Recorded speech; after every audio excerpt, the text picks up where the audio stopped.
All right. What's up, everybody? How you doing out there? Welcome back to the show. This is last week's fight.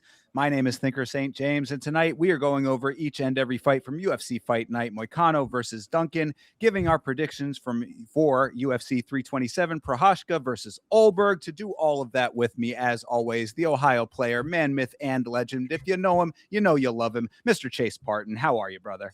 I am doing all right. Hey guys, it is Monday. We had fights on Saturday, and I'm just very excited to talk about what we got. I mean, it was another interesting time. I would tell you this, so I'm very excited to hear your opinion on some of these. I know some of your opinion on some, so I'm very excited to talk about this. Absolutely. Well, there's certainly never a shortage of unique circumstances, and it always seems like the Apex cards have a good amount of variables that maybe are even more unique than the ones in front of audiences sometimes. So they've got a lot of different flair to them that make them their own. Certainly, this card has those. So, of course, we will go over all of those things. Now, generally, when we start off the last week's fights show, we go over some of the other stuff that we had watched during the week. Of course, I have been working on the Bloodsport edit, so I have not been doing a lot of other streams. Chase, any other MMA related products of combat sports that you would like to talk about before we get into this thing? No, I think we're all right. I mean, I will give a quick shout out to my Tops collection video that I just put out. If anybody is out there, I did cut up the stream for the other day that we opened some Tops cards, and it was a very fun time. And you guys should definitely check that one out. And yeah, I'll save some for the rest of you guys. You know, I'm gonna collect them all, but there will be some left for you. I will tell you that. Absolutely, guys. If you have not seen Chase doing the unboxing of these cards, trust I was a little bit skeptical myself, never having any relation to that world, no interest in collecting cards or sports cards ever before. I became a fan instantly. This was a great time. I was on that stream. I had a really nice time watching. I guarantee that you're going to enjoy it if you watch the VOD and the upcoming streams that Chase does. So make sure that you are locked in, youtube.com/@CP Smalls. Subscribe to my boy and watch him unbox some cards. It's a fun time. I guarantee it. Absolutely. And you know, obviously since TJF is here and he wanted to give a quick shout out, you know, W Yama WCP WTJF. Thank you for watching the video at work. I appreciate you. Let me just give a quick shout out to everybody else who's not here. We'll do it later when they get here, I guess. But Yeah, absolutely. I guess the only one that I did want to talk about, I know that I'd said that I didn't have any, but I did have one. I just recalled. We did watch something called Armored MMA. Chase, I think you were there for a little bit of this. Uh, yeah, I was there for it. Sorry, go ahead. No, it was an interesting presentation. Hard to say, how much of it was 100% real. I see Bleeding Edge checking in. He was saying that he had seen a performance of this promotion that I guess was somewhat choreographed. Either way, hard to say 100% what, like, it all looked like they were actually going for it to me. It could have been choreographed. I don't know. I'm not an expert on armored MMA specifically, but all I will say is that shout out to Armored MMA as a promotion, because I thought it was pretty fun. I certainly could imagine going out and watching some dudes in full suits of armor with weapons, going at it as a fun night out with the family. So, like I said, this is good, clean American entertainment, and I was here for it. Yeah, absolutely. When the idea came up, I remember seeing that stuff on Twitter, thinking that was just like some random Russian promotion that we could never get access to. But the fact it's just on YouTube, oh, I'm definitely excited to watch the Armored MMA. Well, yes, and what I had said, I think I said it on the stream, but if I didn't, I'll reiterate here.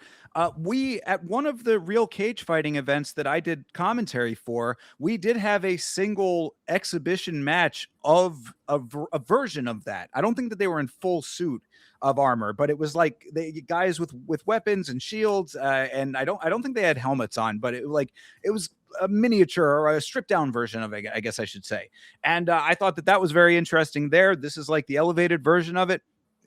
There are way worse ways to spend a couple hours than watching these dudes throw down in mixed martial arts to an extent with weapons and armor. I thought it was great. Yeah, and to anybody out there who is ever questioning if you need to actually watch the event alongside this, I actually was at work and I was able to, you know, catch a few of this with Thinker, and it was a great experience alongside just hearing what is the possibility that, you know, my imagination was just going crazy for what Thinker was explaining to me. And I can't wait to actually catch the next event and I'm very excited for it. So shout out Armored MMA.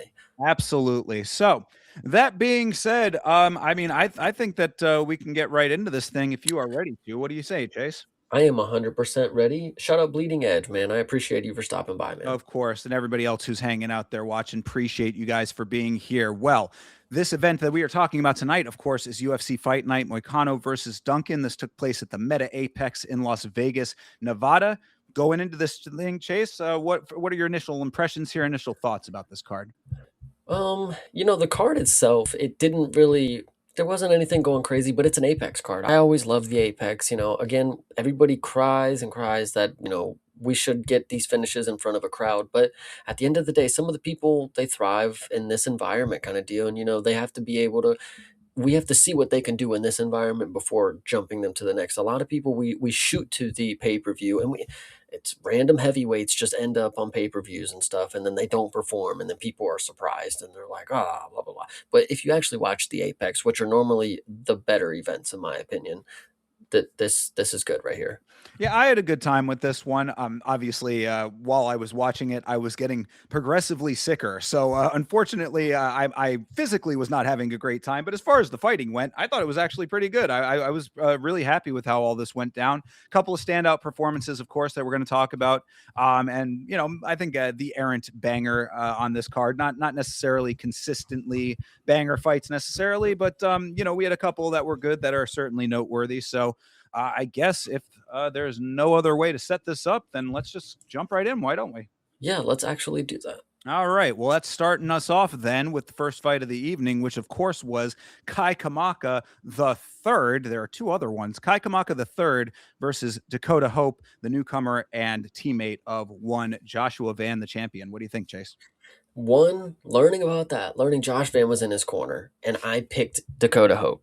I was like, I'm a genius. I don't know how I do it. I don't know how I do it, guys. I picked the only guy on the roster that happens to be training with Josh Van on this card right now, kind of deal. And going into the fight, I didn't expect much because if you guys didn't know, this fight was thrown in last minute. I mean, we predicted the entire card and then Thinker made sure to stop and say, "Hey, there's one more fight that's being added."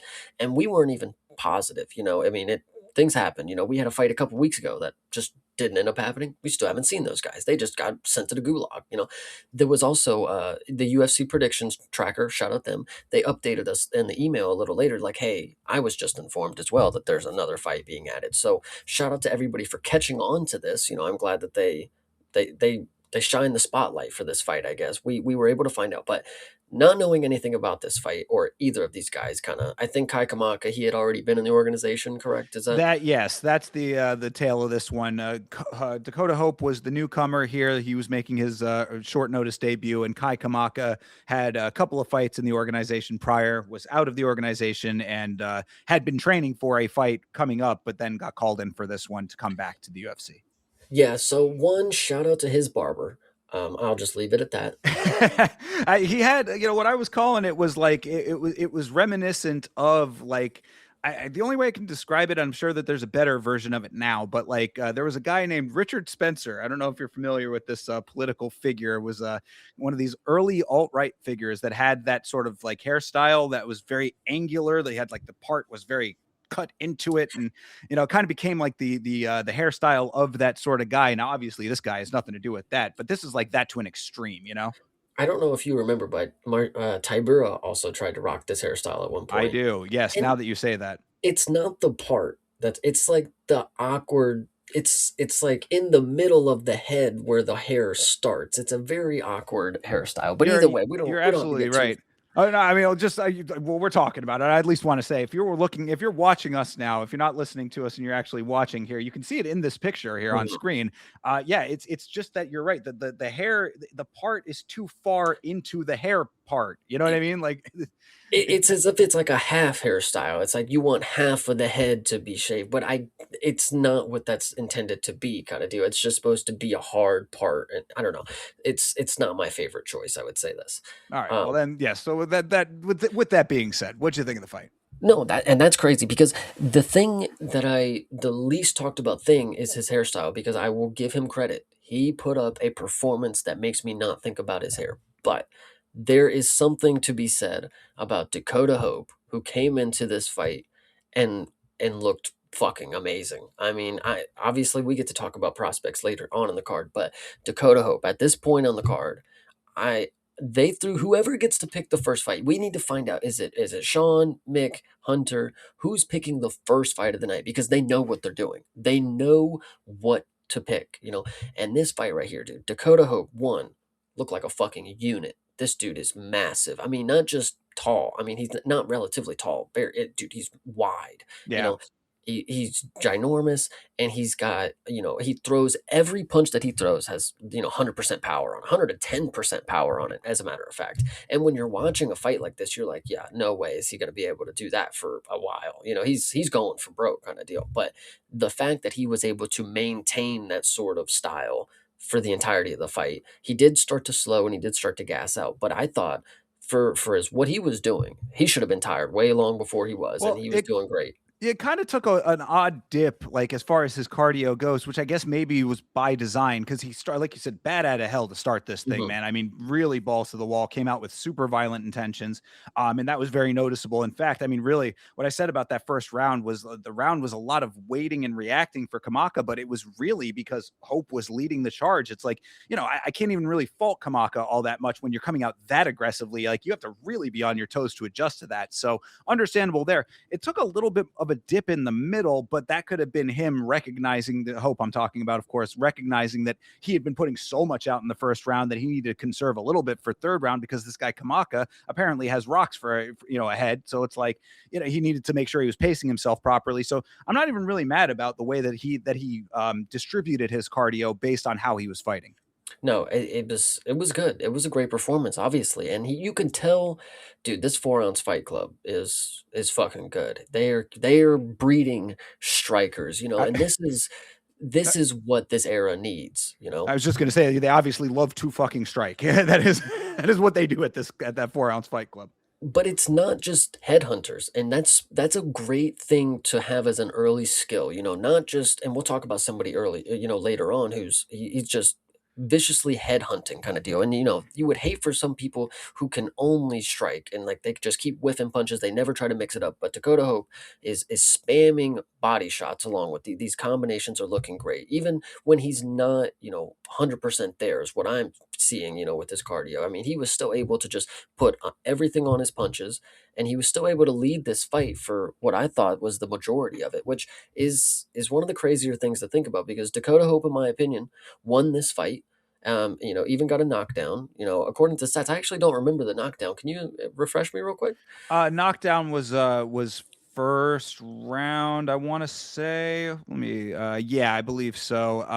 Felder said that it was a head clash that led to the. That's what I was Yeah. thinking just Well, and now. and Yeah. what I my note for that, especially after the rewatch, was that yeah. So the first round was waiting and reacting, as I had said. Felder said that it was a head clash that led to Kamaka dropping in the first. I said either way, he goes down without a stop in the action. So, obviously it wasn't as blatant maybe in the watching of it when we were all kind of in the moment. However, that was kind of a reoccurring thing only because one note that I think is a slightly to the detriment of Hope that I think is really just an adjustment of style that he will eventually be able to not have as a primary problem of his is that he really does lead with his head because he is just I mean, he's winging shots so not haphazardly. That's the crazy part. He is actually pretty good with his accuracy as well. It's just he's going with such forward force. Like he is not only striking at you, he's striking through the air to Mhm. you. You know what I mean? So it's like he's a little bit reckless with his head placement because of that. There were actually several head clashes because of that. Some more dramatic than other ones. I think it's really just a minor adjustment for him to maybe pull back just a little bit, not in the power, but just in the technicality. No, this was listen, when I was watching this fight, I obviously was very, very happy with Dakota Hope's performance. Once again, I thought that the judges they're wrong for this one, but we'll get to that in a second. But Dakota Hope looked amazing, and I thought halfway through is like, Kai Kamaka is making this what the fight actually, it obviously takes two people to make a fight this good. It's not just Dakota Hope. This Kai Kamaka dude, tough as hell, actually did put on a really good performance.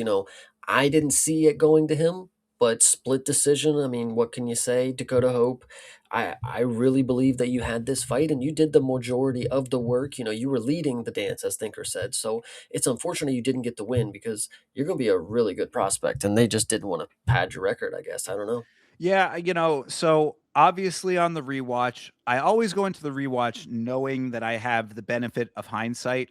So I'm always trying to put that out of my mind and just be like, yes, I do know that I know the outcome of these fights, but look at it as objectively as I can with a full focus on the fights and all of the details thereof, all of the actual actions that lead up to the event, the final outcome that we got. That being said, I did think that the second two rounds were a lot closer than I initially had thought in the initial watching. Really, what this all kind of boils down to me is that Dakota Hope was so impressive in that first round that we all thought, I think, that he was going to finish it in the first round. This Kamaka guy, his power and the fact that he was not as active in that first round, I think might have clouded the second two rounds. Not to say, because I also think that Dakota Hope won the fight. But I just want to put it out there that I do think that this fight was a little closer than we all might have thought in the moment because of how much effort Dakota Hope put into that first round. That definitely was apparent. I mean, like it's any, like I would say that there's like probably a good 80% of fighters, at least at the level that Kamaka's at, coming back into the organization kind of thing, guy that you don't really know if he's all that to begin with kind of thing. There 80% of those guys are going to get knocked out by the stuff that Dakota Hope was putting on him. So shout out to Kai Kamaka for even being able to stay in it as long as he did. To say that he won both of those second rounds, I do think is a bit of a stretch. After rewatch, after scrutinizing it, as I said, I think that there was a bit of a parabola, downward parabola in Hope's output. So I want to say that I believe that Hope won the first and the third with the second going to Kamaka. That seems to be the correct way that I was looking at it. But really, those second two rounds were actually a lot closer than I had initially thought. So I did want to at least put that out there. Maybe not as bad of a robbery as it could have been, perhaps, like you said, split decision. It kind of like, me, I get very angry about wrong calls and commission based stuff all the time. This is one that I pull back a little bit of that anger on. No, this one, I personally just didn't see it, but it set the tone for a lot of the stuff that we're going to discuss here in a few. So we'll see. True. Yeah, absolutely. So, I just the only other notes that I had for this, saying that this was a slugfest through three rounds. I thought the output was great on both sides, even after both of them had started to fade a little bit towards the end there. I mean, obviously, of the fight of this nature with the output, especially, these are not flyweights we're talking about here. This is lightweight. So, yeah. The last thing, I mean, we'll bring it up since we talked about him, but this is where I initially learned about it. I don't know if this is how you learned about it. I think they eventually said it on the broadcast, like, like way down the line. But after this fight, they just posted on Twitter, Josh Van is out of the fight for this week, and he's gonna be fighting next week now. And I'm like, Twitter, what are we talking? Well, hold on, no, they're literally. I'm looking at him right now. He's on the sideline right now. What are you talking about? They haven't said anything. Like you're gonna tell me Twitter knows me knows. I'm watching the game right now. Like what are you talking about? And then later on the line, I'm pretty sure they get on there and like they're like, yep, Josh Van is officially out of his fight. With an injury, he'll be fighting next week. And I'm like, injury? What injury? He's walking. What are we That's talking about? Like, literally, they were telling me that on the watch along, and it said hamstring. Does it look like he has a hamstring injury to you? He's walking just fine in the corner right there. But look, man, I mean, it is what it is. Obviously, Josh Van, not a dude who's out here trying to pull out a fight. So if he says he's injured, I gotta believe it. My thing, I don't know. I think this is the organization. I think this is the organization pulling some strings to make. Listen, To put Paulo Costa in a co-main event in 2026. they've done it 5 times. You saw the tweet. I mean, there is no need for a sixth. Yeah, but there was no need for the third, fourth, fifth. You know what I mean. But like Oh my God. maybe there is. With Mirzakhanov, he's a decently big figure probably in his region, and then Paulo Costa is a big when it comes to Brazilians. I mean, maybe there is a lot of hype there. It's not about that specifically. Maybe the draw wasn't as good as they wanted for Strickland and Hamzat. Maybe Josh Van's got to get the boost the numbers for this card, guys. You don't maybe people are underestimating just how big of a fan of like Josh Fan and in Japan and in Asia. You guys know how many subscribers I have that are from Myanmar? Listen, it's a lot. You know how many that they probably know about him? It's probably a lot. I'm telling you guys, I think Josh Fan is fluffing the numbers for this next card. I mean, Yuri don't need it. So Well, no one's questioning how big of a fan you are, Chase. That's certainly never in question. But no, so yeah, unfortunate. I mean, we're going to talk about the upcoming card. Of course, we'll talk about it there. But yes, I am very upset that is the case. I do think it's a major loss to this card, and people in Miami who are paying $350 for nosebleed tickets, I think, are getting gypped on that one as well. hear me out though. They and as Josh Fan's biggest fan, humbly, I will just bring this up just to be the opposite opinion. Of course, there was people in my comments saying, Josh Fan's looking real chunky today. Like Oh, I what if was one of them. what if he wasn't going to make weight? What if he? I mean, obviously injury. Maybe wasn't going to be able to make weight because of the injury. What if this is a situation where it wasn't necessarily I don't know. What would you say to that? Of course, if he just pulled out because he wasn't going to make weight, would you say that's going to be a different narrative that would go around? I mean, if that was legitimately true, that is an absolutely different narrative that would be But if going what if he around. was injured still? I mean, Oh does yeah, that? I mean, if he's injured and he just knew that he wasn't going to make weight, then yeah, I mean, that's Patty Pimblett does it all the time. You can do whatever you want But out of camp. do you think he should have got the special privilege though? Like I to don't be think that able to he. just make I'm not going to make weight and I'm injured, but I'll fight next week kind of deal. Like I don't know. I mean, I don't think that there should be like I don't like that kind of gaming of the system from the organization in general. You know what I Mm. mean? Like if you like again, especially put yourself in the shoes of a person who paid for the ticket. Like if you told me that Josh Van was going to be fighting on this card, I want to see Josh Van fight. Well, the thing that I would say, as somebody who is probably, not if I was not a fan of Josh Fan, of course, jeez, if I was not, and I would be like, yo, he can't make weight, fights off, fights off, you gotta get somebody who can make the weight, of course, not for the belt, of course, but like if the fight is off, he can't do whatever, he's injured or whatever. We're not doing it another week. No, the fight is off, until he's ready to compete or whatever. Is that a viewpoint that you think that some people would have? I mean, yeah, well, that's if you're saying that it's only going to take one more week for him to be better, then I guess that makes sense to do it then. But like again, how severe is the injury to the point where a week is going to make the difference? But what But I if mean, we're not talking a week. I mean, it's a month, right? I mean, it's on the next numbered event. yeah, whatever it is, Yeah, but but so like that's what my point. So it's like, okay, if it's a month's time, yeah, I mean, let yourself heal in a month's time. I'm not upset by that. But I mean, again, if the fight gets announced, make the fight on the day that the fight is supposed to happen, unless there is legitimate reason not to. And if there is, then that's, I just don't like the idea of there being stuff behind the scenes that are like, yo, okay, well, we'll just give you a pass on this one. Like, no, fuck that. I mean, especially under the circumstances with Van. I mean, like, I know that we're all fans, but like the whole Pantoja thing, like he needs to be out here defending that belt and making everybody real believers. true. 100%. So, Love you Josh know, Fan. I hope he's good though, for real. Hope it's not anything serious. And hopefully the last thing that I would say on this, just to make a conversation out of it, of course, I would hope that he is ready in a month's time. Like if he comes in here and he's fucked up and he's still fucking injured, like and he's hobbling around, I'm gonna be so fucking mad, bro. he looked fine. They wasn't hobbling when he was in the corner. So yeah, True. he's probably, I mean, we'll see. But yeah, no, the last thing I will say about that, and shout out to Jeremy Hall. I see him in the chat here too. We were talking about this on the watch along, and I think the joke was Josh Van pulled his hamstring, but it looked more like he was pulling ham sandwiches. That's a good one though. but all right, so yeah, no, and then the last thing I had about this fight that we were talking about before we got sidetracked there is, did you know that Kai Kamaka has 5 kids at home? Chase, he said that 5 children of this guy. Yeah, I mean, split decision, got to pay the family, man. Gotta pay, Whatever exactly. whatever the case is. Dakota Hope's got a bright future ahead of him. He's gonna make plenty of checks.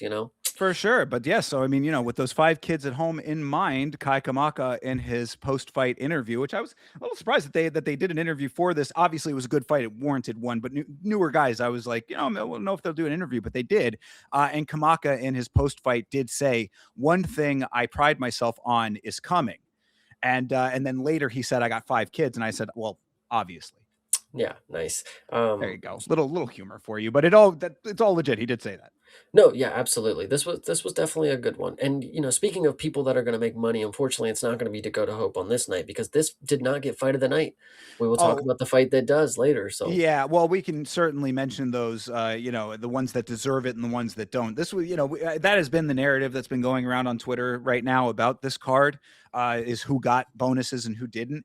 This is absurd, this card, when it comes to that, because there are some ridiculously impressive performances that we're going to be getting into some of them. In fact, not this next one necessarily, but the one thereafter perhaps is one that, would be in that camp.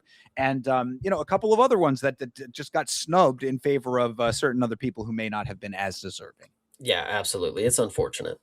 Well, whatever the case may be, you want to talk about unfortunate? There's some stuff that we can talk about in this fight here. This is Diani Barbosa versus Melissa Gatto. Now, before we get too deep into this chase, because I know that what we have to talk about here, I copied and pasted from the Unified Rules of MMA. This is from the foul section. This is number 11 with Well, I subsection I A. have some stuff to say before that Well, stuff. let me just at Okay, least put this okay. out there. I want to read this off to frame the rest of our conversation. So I'm going to read this, and then you say whatever you'd like. Okay. So the foul section, number 11 here is kneeing and or kicking to the head of a grounded opponent. Subsection A says a fighter is grounded. A grounded fighter is defined as a fighter shall be considered grounded and may not be legally kneed or kicked to the head when any part of their body other than their hands or feet is in contact with the canvas, in parentheses, ground. Okay, that's all I wanted to say, to have that as the framework for this. You have heard that section of the Unified Rules. Now, Chase, your thoughts. I think it's unfortunate that we're gonna have to talk about, the elephant in the room with this fight, I would say, because Dione Barbosa at the beginning of this fight, or at least up until, the mayhem ensued, she looked very, very good. I thought she was looking solid. I brought it up last week. I think I confuse her a lot with Gabriela Fernandez. And like I think I just when I see them, I just she's the non Gabriela Fernandez. That's what I see. But this fight, I don't know if maybe I just never looked deeper into it, but she looked a lot better on the feet this fight. She looked very loose, she looked elusive, she looked very fast. She was cooking Gatto on the feet. I, I was done for when it came to me picking her. I mean, she was getting diced. Go ahead. For sure. And I know what I was just going to add to that. Yeah. I mean, we'll kind of bury the lead here a little bit, or, kind of give away the ending. But just, when all was said and done, 29-27 for two of the judges, I was perfectly fine with that. I mean, even with the point deduction that she ended up getting. So, you know. Yeah, that's the unfortunate part of the scoring system that we have, and when fouls occur, and that are blatant fouls, of course. And we'll obviously talk about it in a second. But yeah, when the fight was about to end, I mean, yeah, she won every round. So how does taking one fucking point do anything? How does it do anything? You made okay. She obviously gets kicked in the head. You made Melissa Gatto get back in the fight after more than 5 minutes, mind you. This is over the time that you were supposed to get allotted. You throw her back in the fight. She's obviously going to continue to lose after she got kicked in the head, concussed or not, real or not. We'll get into that. Well, and She still had to finish the fight, and she was going to lose. but She that's was the going to lose point, though, is anyway. that she didn't have to. You know what I'm saying? Like, if it was really like that, if it was really that bad, if it was, if those were the dire straits that she was in, she could have taken the DQ. You got to Anthony Smith territory right here. I mean, you know what I'm saying? I not saying that it's right, wrong, or otherwise, but if it is as bad and you want to be the warrior, then you got to go out and win the fight. I mean, like, you can't just get the point deduction and then just think that's going to carry you on to victory if you go on with the rest of the fight, because you already had the option to win the fight. That would have been a DQ win for her. Actually, Yeah, well, yeah, because it was second round, right? I mean, I don't remember what time in the second round it actually happened. So if it was over halfway through that second round, then this would have definitely been a DQ. I think it could have been a DQ either way, but either way, I mean, if it was called a DQ, that would have been a loss for Barbosa and a win for Gatto. no, I think honestly in today's game they probably just would have called it a no contest randomly. They don't know what they're doing in there, and I think Melissa Gatto, along with the other fighters, they're egoed into continuing the fights, and that's fine. But girl, you literally got kicked in the fucking head. Like, I'm not saying she shouldn't have continued, but I think there's a major flaw in the fact that a person could kick somebody in the fucking head, get 1 point. This goes back to the Korean kid. The Korean kid that got to knee the guy in the head, they forced him to get back into the fucking fight. The and then he fucking loses. He gets knocked out anyways later in the fight, and then he gets cut from the UFC. Basically, I think that's how that went. I forget which guy it was. I know the fight you're talking about. I don't remember all the circumstances of it, but But tell yeah, me how bogus that is. I get to commit any foul that I want, take 1 point away, and at max, most of the time I get away with it. We'll obviously talk about they called 2 points in this one. We'll talk about the other one later, but most of the time I get away with all the illegal shit. I could kick my opponent in the fucking head while they're, and we'll talk about the position. She literally had her whole leg was on the ground, guys. Like, and well, this is this where is, but there was it was only a single point though. No, I mean, it was a single point. Yeah, yeah, okay. exactly. I thought you said that they took 2 points. Okay, yeah. No, hell Um, no. I mean, even if they did, she still would well, have fucking yeah, won by a round, Like, I don't know. So, yeah, yeah, I know. Yeah, right. It's really crazy for at least two of those judges.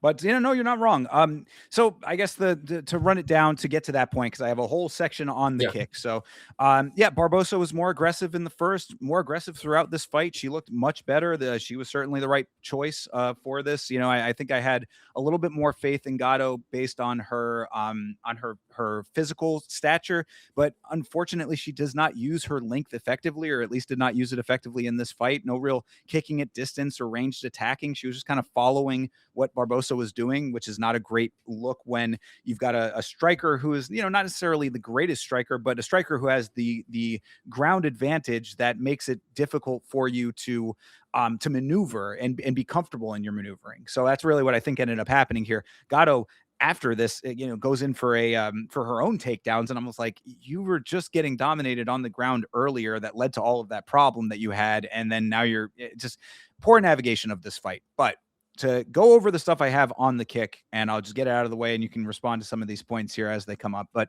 Barbosa lets Gatto up. This is how this starts. Like, so Barbosa had her down. She disengages. She gets up. I even on commentary on the watch along was saying, "Oh, she letting her up. That was a little strange to me, considering that she is a grappler. It has that base of ground game." I was like, "It's interesting that she's choosing to do this." Obviously, she had an idea in her mind, so she lets her up, but she mistimes the kick and also misplaces the kick. So Gatto was downed, but the kick landed on the upper chest slash clavicle area. Maybe the side of it hit her face. It's hard to see. Some angles make it look like it landed on the chin more than others. It's hard to tell based on where the camera's picked up. If you get one angle, it looks one way. You get another angle, it looks another way. It was hard to ascertain all of the details there, but Gatto's leg was still on the ground, so she was downed. Thus, it comes down to where that kick landed. If it was the clavicle, then legal. If it contacted the head in any way, then it was certainly illegal. No, absolutely illegal because every angle that I saw, she kicked her right in the fucking. I mean, she kicked her right across the neck, and her foot came across and hit her. Anyway, the point is not it's not if she was her knee was coming up. She was a grounded opponent, right? You know how they normally it's either let them up, it's either up or down, pick one, the ref normally fucking does this kind of deal. So she's getting up. If she was going to kick her in the stomach, okay, she's got her hands down. She has, assuming that this was going to be a legal maneuver kind of deal. She's getting up. She has both of her hands down. Presumably, she could get kicked in the body. She's, in my mind, okay, she can kick me in the body. I'm fine. I have to get up and get down.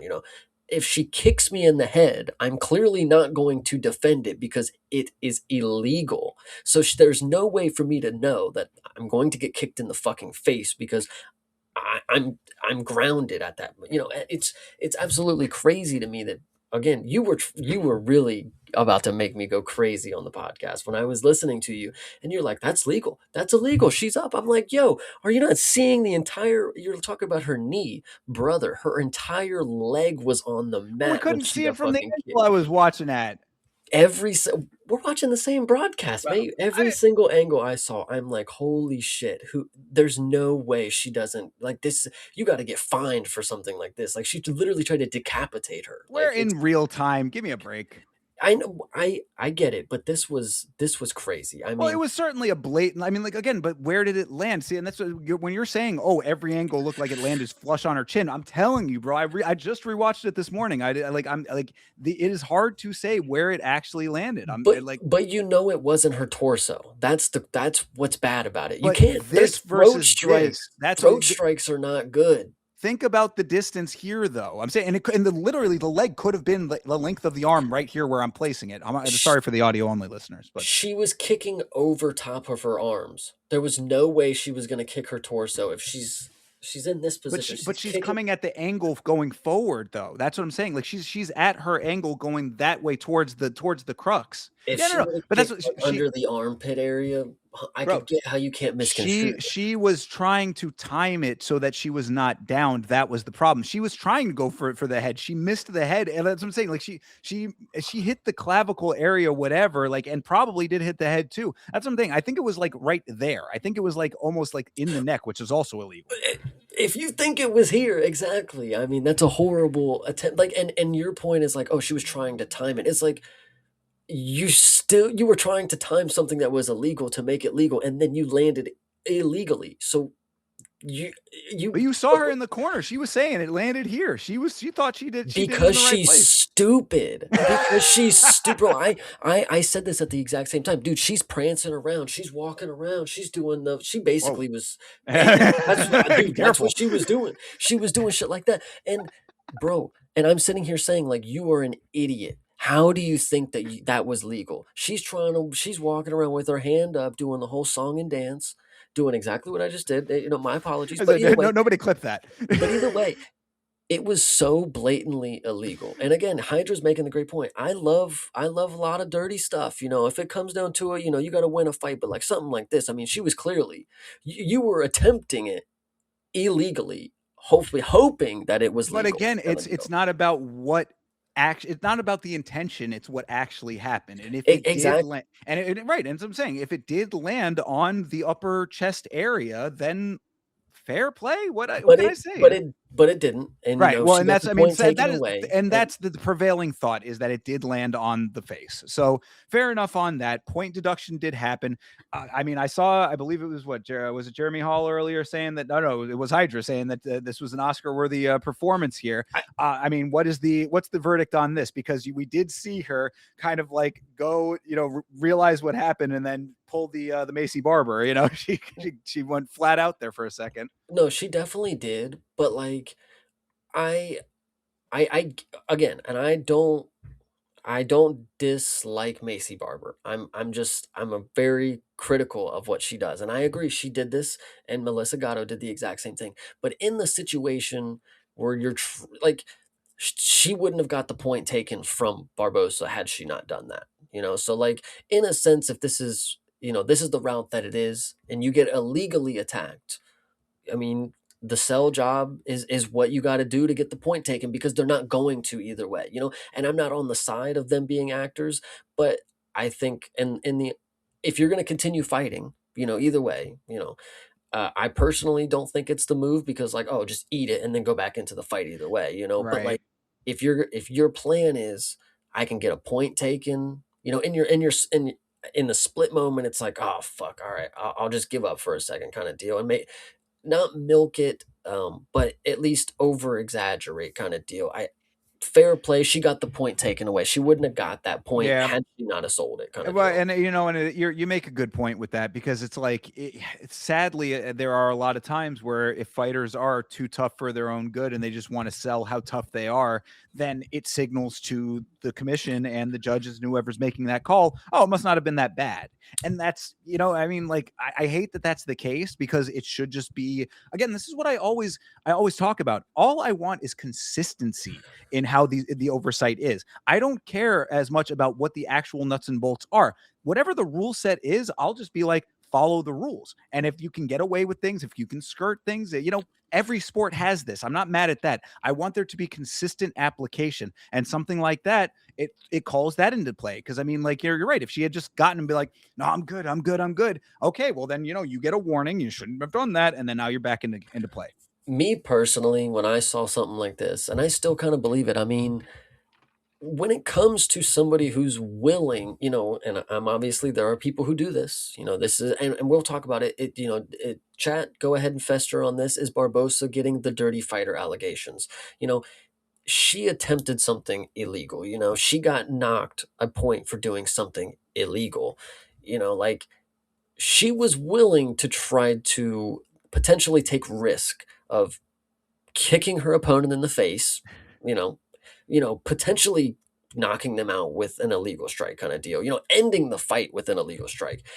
I I don't know. It's just crazy to me that that fight wasn't called right there. You were willing to break the rules to try to uh injure your opponent, more than what we already do. I mean, this is a little far. If I punch somebody in the back of the head in the cage once, don't take a point. It's like, yo, he was over the line. Like, you need to go back to the rule set kind of deal. If you're gonna make, now obviously that's a little too easy, but if the person's like, if Sean O'Malley with Marab when he walked away or whatever, if he wouldn't have tried to do like a looping fight, if he would have just punched him square in the back of the head, it'd be like, yo, you got to call that fight off kind of deal.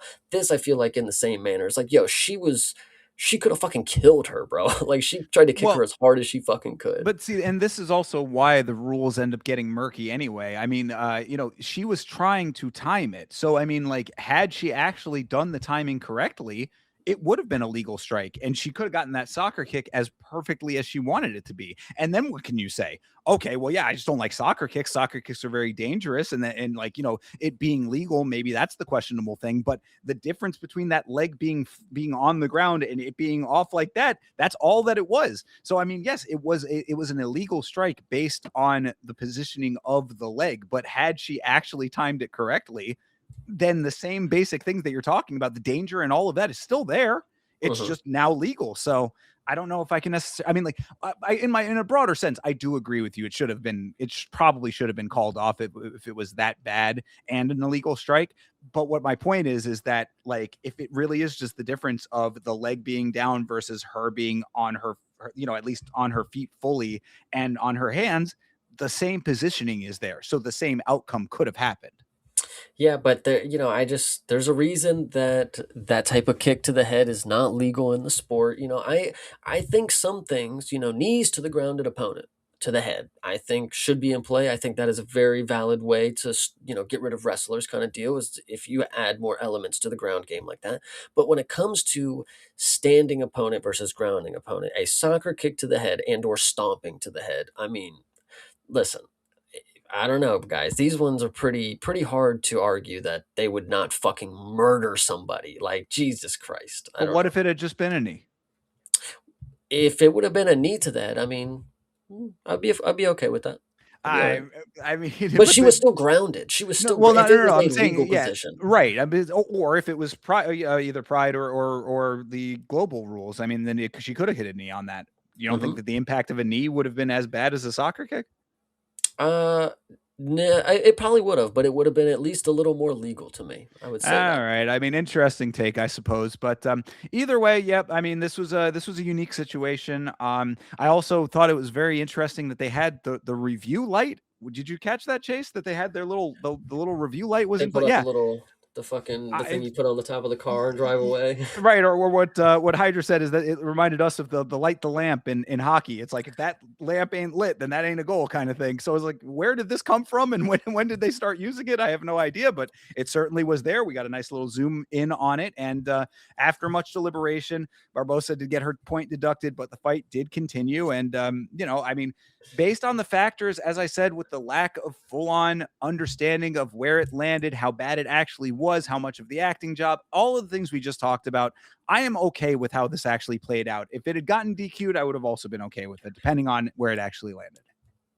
The one last thing I remember about this. Yeah. Did you guys catch the Portuguese translator for this one?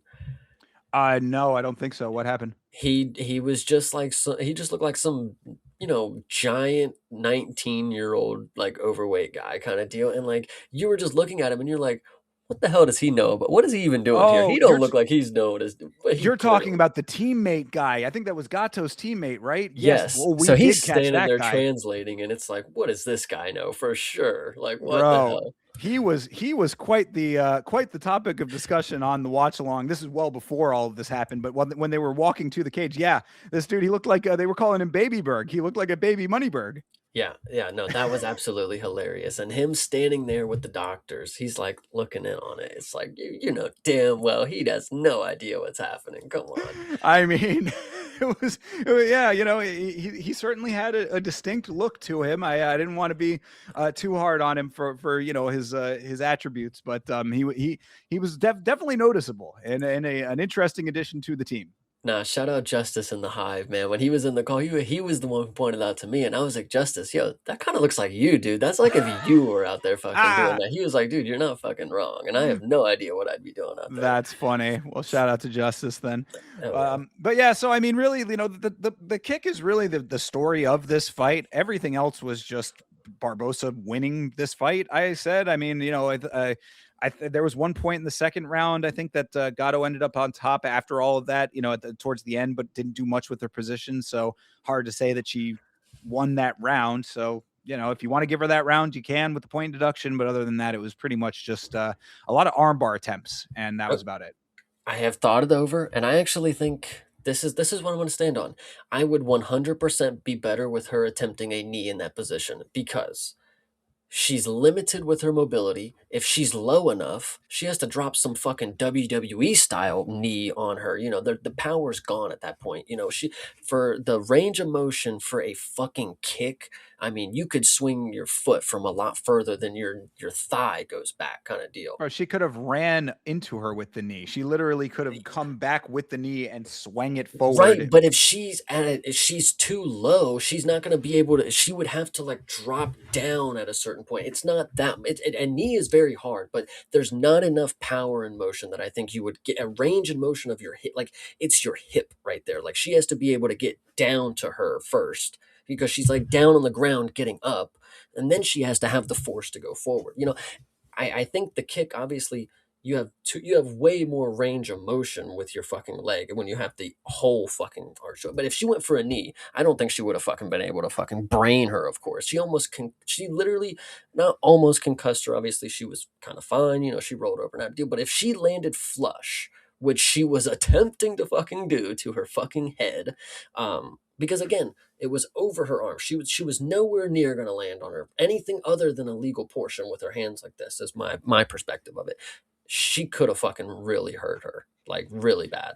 I mean, I think anything would have. That's kind of my point. Is that to me, it's almost 6 of one, half a dozen of the other, based on the positioning and the power that you can generate being a standing opponent versus a person in that position that Gato was in. But chat, you be the judge. You let us know what you think in the chat. Either way, like I said, it was just telegraphing our bars. It was the other part of this fight. It really is not all that much else to talk about. 28-28 on one scorecard, 29-27s for two of the other judges. Majority decision goes to Barbosa. I was not mad at it based on the circumstances of the entirety of the fight. The illegal portion of it, you can judge based on what we just talked through. Yeah, Barbosa gets a win after she cheats to do it. That's just the unfortunate part. Cheating by stupidity, I think, is what Hydra had said, basically, saying that it's like, is she a dirty fighter? No, she's just not good enough to pull off the thing she was trying to do. Yeah, and I stand and it's by dangerous. it. Yeah. Yeah, and I stand by it. She walked around that cage, waving her hands like she won the fight, like a fucking idiot. So, shout out to her for getting the win, though. So who's the stupid person? I guess. Yeah, right. I mean, and yet again, another prime example of what I always say: we are in lawless times, and the rules do not matter. So, what the hell's the difference? Do whatever the fuck you want. Absolutely. And I want to go ahead and give a shout out to the chat real quick. Please Obviously, do. Dave, Hydra, 10-7. I want you to go ahead and let everyone know how perfect his picks were. But actually, Thinker already let me know that before show. So just letting you know that we were already running it down. But either way, Yes, 10-7 shout out. 10-7. I had said real quick, you can get back to the shout outs, but I did want to say to 10-7. Yes, I came into the watch along after listening to your pre-show, which everybody in the chat, by the way, make sure that you're subscribed to the 10-7 MMA. I was listening to the pre-show, and you gave me quite a scare with the Moicano pick, and then it turned out to be correct and made me very sad. So yeah, congratulations, absolutely. my friend. But either way, shout out James. Shout out CTE, Hydra one more time, Jeremy Hall one more time, Meat Rocket. I don't even think we got to you, bro. I'm sorry. And Ram. TJF one more time. Ram. Appreciate you guys. Everybody, shout out you guys. You guys are always supportive. Absolutely. Thank you guys for being here always. Let's move on to the next one here. Why don't we? This is Azmat Bekoev versus Tresean Gore. Where did this Trayshawn Gore come from, and where has he been all of this time, Chase? This seemed like an entirely different guy. It's either that or what the hell happened to the Bekoev that we thought was going to be somebody worth paying attention to. Yeah, this one, I genuinely don't know how this happened, because you have somebody who has, you know, 15 pro fights on this other guy. And it's not just like this dude has like an abundance of fights compared to a guy who has a lot of fights kind of deal. No, no, no. This is somebody who has a lot of fights versus somebody who has 10 pro bouts in any organization that has ever existed of martial arts. He never really stuck out as anybody who had the skills to compete, in my opinion. He had a guillotine. He had a standing guillotine that he got a couple dudes with. We will definitely be talking about that more. But he got beat up by Marco Tulio. Marco Tulio looked very, very good for that time. And then Christian Leroy Duncan shut that down quickly. So what is there to say about Trayshawn Gore when he came into this? I should have figured he was as tough as he is. Obviously I saw with the Marco Tulio fight, he never gave up. He was always in that fight, losing, of course. He never had a moment that he was in there winning, but like he was in there, and he was getting his ass whooped kind of deal. But this fight right here, he showed some heart. I actually would like to point out is this fight in the moment versus I actually rewatched it the day after, two different experiences. When I watched this in the moment, this is fucking fight of the fucking year, bro. This is a good ass fucking fight. I was expecting Bekaev, to show a little more grit towards the end, but he had a really solid game plan to start. He was kicking the body. I don't know if you saw in the first round, he did a front kick and kicked Trayshawn Gore right in the fucking chin. It was pretty funny, see his head snap back. But either way, great performance from Bekaev up until, the second round at the end is really where it fucking flipped. He drops Trayshawn Gore in the second round, almost gets a ground and pound finish, which when I watched this originally, this was a lot longer of a sequence than it actually ended up being. Upon the rewatch, Trayshawn Gore gets dropped. He eats like one or two big shots. He's back to his feet. And then he gets taken down again, but he gets back up relatively quickly. It actually isn't that bad of a beatdown because this was going to be an early contender for fight of the year. In the moment, of course, I was thinking this is a fucking fight of the year. Rewatch, no way. But contender for comeback of the year, I still think is valid here. And I do also want to make a point to that, just to add on to your point. The scorecards for this one were posted in the Discord saying that Gore won rounds 1 and 2. That's absolutely ridiculous. Let's not split hairs here. I was hoping for Chris Lieben, of all people, former fighter Chris Lieben, to help the judging situation, be one of these people. We talk about leading by example, having actual fighters do the judging so that people who have been in those situations can evaluate them correctly. And I was like, obviously this is not helping that case regardless. But I did want to say about the second round, because that was the round where he got dropped and he ended up coming back a little bit. If there was going to be an example, and this is kind of, I think, one of those things that speaks to the subjectiveness of this sport. This is a great example, this second round, of how much a drop is weighed in general, because I think it is one of the rare instances where a fighter got dropped and did enough to still potentially win the round. But that's it. Again, it goes to your proclivities with that. And I know that a drop trumps everything. So I'm saying that, like, if you like, I thought that there was a lot of good work from Gore after the drop. But again, it goes that this is where it gets a little bit into the subjective territory. I rewatched the fight knowing that Trayshawn Gore won that second round. And after I said, yeah, no fucking way. No fucking way did he win that second round. I mean, he got dropped, and then, Asmat landed some big elbows. He landed an inside trip and landed two elbows. Sorry, Bekaev didn't land the elbows. He landed some big ground and pound shots, but Trayshawn Gore gets an inside trip. Ends up on top. Everybody's going crazy. He lands about two big elbows. Bekaev is able to kind of shield off, the rest of the little onslaught there. The round ends.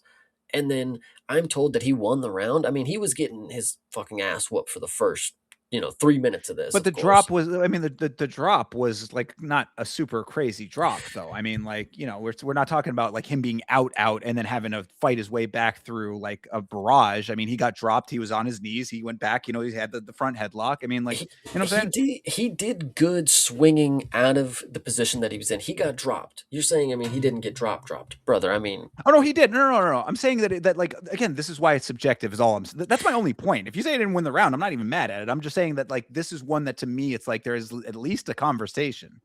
no, this one's even worse. Like, I think, All get right, no get even less of a conversation. Gotcha. getting hit on the head and falling on your butt, or all right, cool.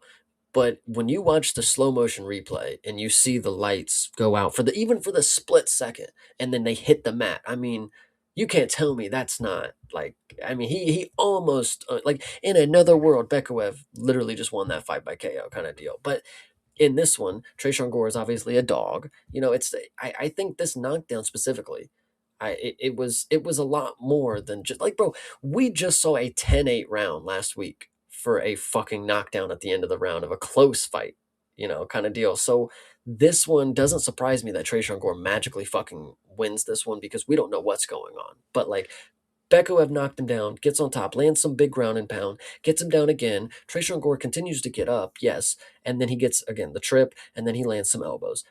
I don't see how he could even come close to winning that round based on the drop that I saw. Again, he hit him in the forehead kind of deal, and it lights went out, and then he hits the mat, but he bounces back off the Yeah, I mat mean, kind of in the deal. moment, I had Bekaev winning both of the first two rounds. I don't know about the first one. I had a lot of people telling me Gore won the first one. I thought it was very, very close, but I was hopeful that it would have went to Becca for the activity. He was smashing the knees, he was kicking the body, he was doing some really good stuff. But he obviously don't he just don't have it. I think it was by design that they would give Trayshawn Gore somebody who shoots for double legs when they're tired because that's his bread and butter. As soon as they gas out, they go right into his fucking trap. And Bekuev, it's not that he necessarily gassed out. He was tired, of course. But right at the start of the third round, just when you thought this was a fight, this was going to be a banger, we're going to get a crazy third round, which we did. He gets kicked about 3 times in the front leg and he's fucking hobbling around. And then Yeah, I'm like, oh, he was fucking. chopping that leg. That was actually one of the best things that Gore had done in the fight was softening that leg up early just so he could chop it away later on. But to your point though, it would be some 4D favorable matchmaking if they literally thought that hard into saying, we've got a guy who when he gasses out, he's going to go for the double leg, and you're going to have your shot right then. I think about that so often when it comes to people who have like that certain skill set. It's like, are they really they like what is the opportunity for them to win if they only have like that one skill? It's like they gotta give them an opponent who will fucking feed into it, Then I mean, Like, should they've been doing it with him for all this time than with him and Tricoli, right? listen, dude, look at fucking Andre Feely with Melly Costa. They just somehow knew that he would put his fucking head in the guillotine. I don't know, dude. Like, it's just crazy. Crazy stuff happens. Oh But man. uh, yeah, I don't know. Like, oh, fucking Nico Price and Michael Chiesa is another good example. They just happened to know that he would give up his fucking neck in the first fucking round. Anyway, Fair enough. Fair enough. Well, either way, Gore did find the guillotine after some decently heavy adversity in this fight. yeah, So, I mean, I had said on the watch along. This is I wanted actually did want to come back to this point. I said on the watch along. I think you posted that the prediction tracker, and shout out to those guys over there. Posted that nobody had taken Trayshawn Gore in this fight. Like not a single person was picking him. So, good for Trayshawn Gore proving us all wrong. However, I did want to address a point that was made where somebody had said, "Oh, Trayshawn Gore just made all of y'all look foolish." No, what he did is overcome a perception of him that was his own making. So don't make it seem like we're all the crazy ones for going off of the data that he has presented before this. He has only gotten these guillotines off of Antonio Tricoli and a couple of guys on the level of Antonio Tricoli. So yes, I'm very happy for Trayshawn Gore that he did this, but don't make it seem like it's all like, on every, wow, this guy just shocked the world. He did shock the world, but it's not like there's a reason it was a shock is what I'm trying to say. And to that point, I say that to say, this is a great win for Gore, but it does not necessarily change my opinion of his trajectory in this sport. I have to say, maybe I'm not looking at it correct. Chase, what do you think? I also am I'm on the same boat as you. He had come out and said that he still has title aspirations and he's going to prove us all wrong. So I would love to see it. I still think at the end of the day, this is just a Bekaev shit the bed performance. I mean, it's not like he necessarily threw it off. I mean, but by the end of this fight, I mean, you had a guy with 10 pro bouts and you shoot for a takedown. And when you saw him lock in this choke, by the way, I mean, you knew like that's his fucking move. Like that's what he does, you know, and he got it right up in here. He slid it in.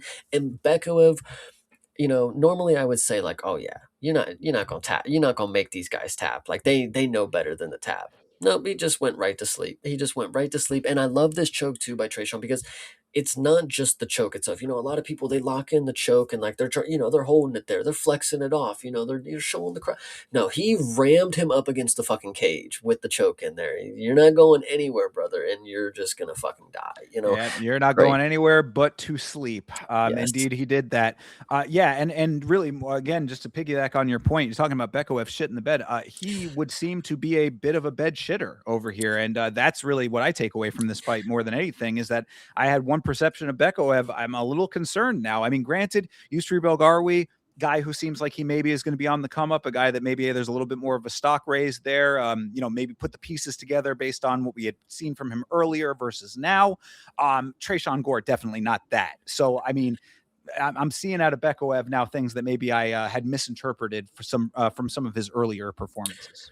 I had somebody because what I would say when it comes to Bekaev, I saw him as a two-time, two-division champ from another organization. Surely he has to be better than the lower level UFC guys. Like that's my assumption here. And when I said that on the stream, somebody commented, "Well, when you can't, you know, do steroids and just beat up regional comp for the entirety of your career, I mean, life comes at you quick, kind of deal." It's basically, in a sense, what it said. And I'm like, how right are they? Like how right are they that this dude probably just had the easiest road to two fucking belts because he's just nepotism and somebody knows him and they're happy, you know, whatever the case may be. I don't Well, know. look, man, and I know that this example no longer works because she got such a great victory, and I hate to use it now. I need a different version of this, but I call it Chanel Dyer. I see the image of Chanel Dyer sitting in the middle of a room with literally the entire floor and walls and everything that the frame of the camera can fit, just covered in accolades, and then I see her lose. You know what I'm saying? So it's like how you weigh these other organizations and all of these accolades, that's up to you. Now, of course, like I said, Chanel Dyer did come back and have a great, great victory. So this no longer tracks the same way. But when you say, oh, two-time champion Bekaev over here, who gave him those championships, brother? You Yeah. know? Yeah, no, it's So pretty bad. anyway. No, well, you know, it's kind of funny when I forget it was last week. Oh, with Danny Silva, maybe they were like, so Danny Silva could go be a fucking Cage Warriors champion right now. You're telling me Trayshawn Gore could go to fucking Octagon or whatever it is and just go wipe out two divisions right now if Bekaev could do it. Jesus, at 10 pro bouts. I mean, bro, there's a reason that the UFC is the top of the fucking heap. I mean, this is where the guys go. I gotta believe, unless they just think about how many of these other organizations. What are they? They like holding on to this talent because they like are really like we cannot let them go.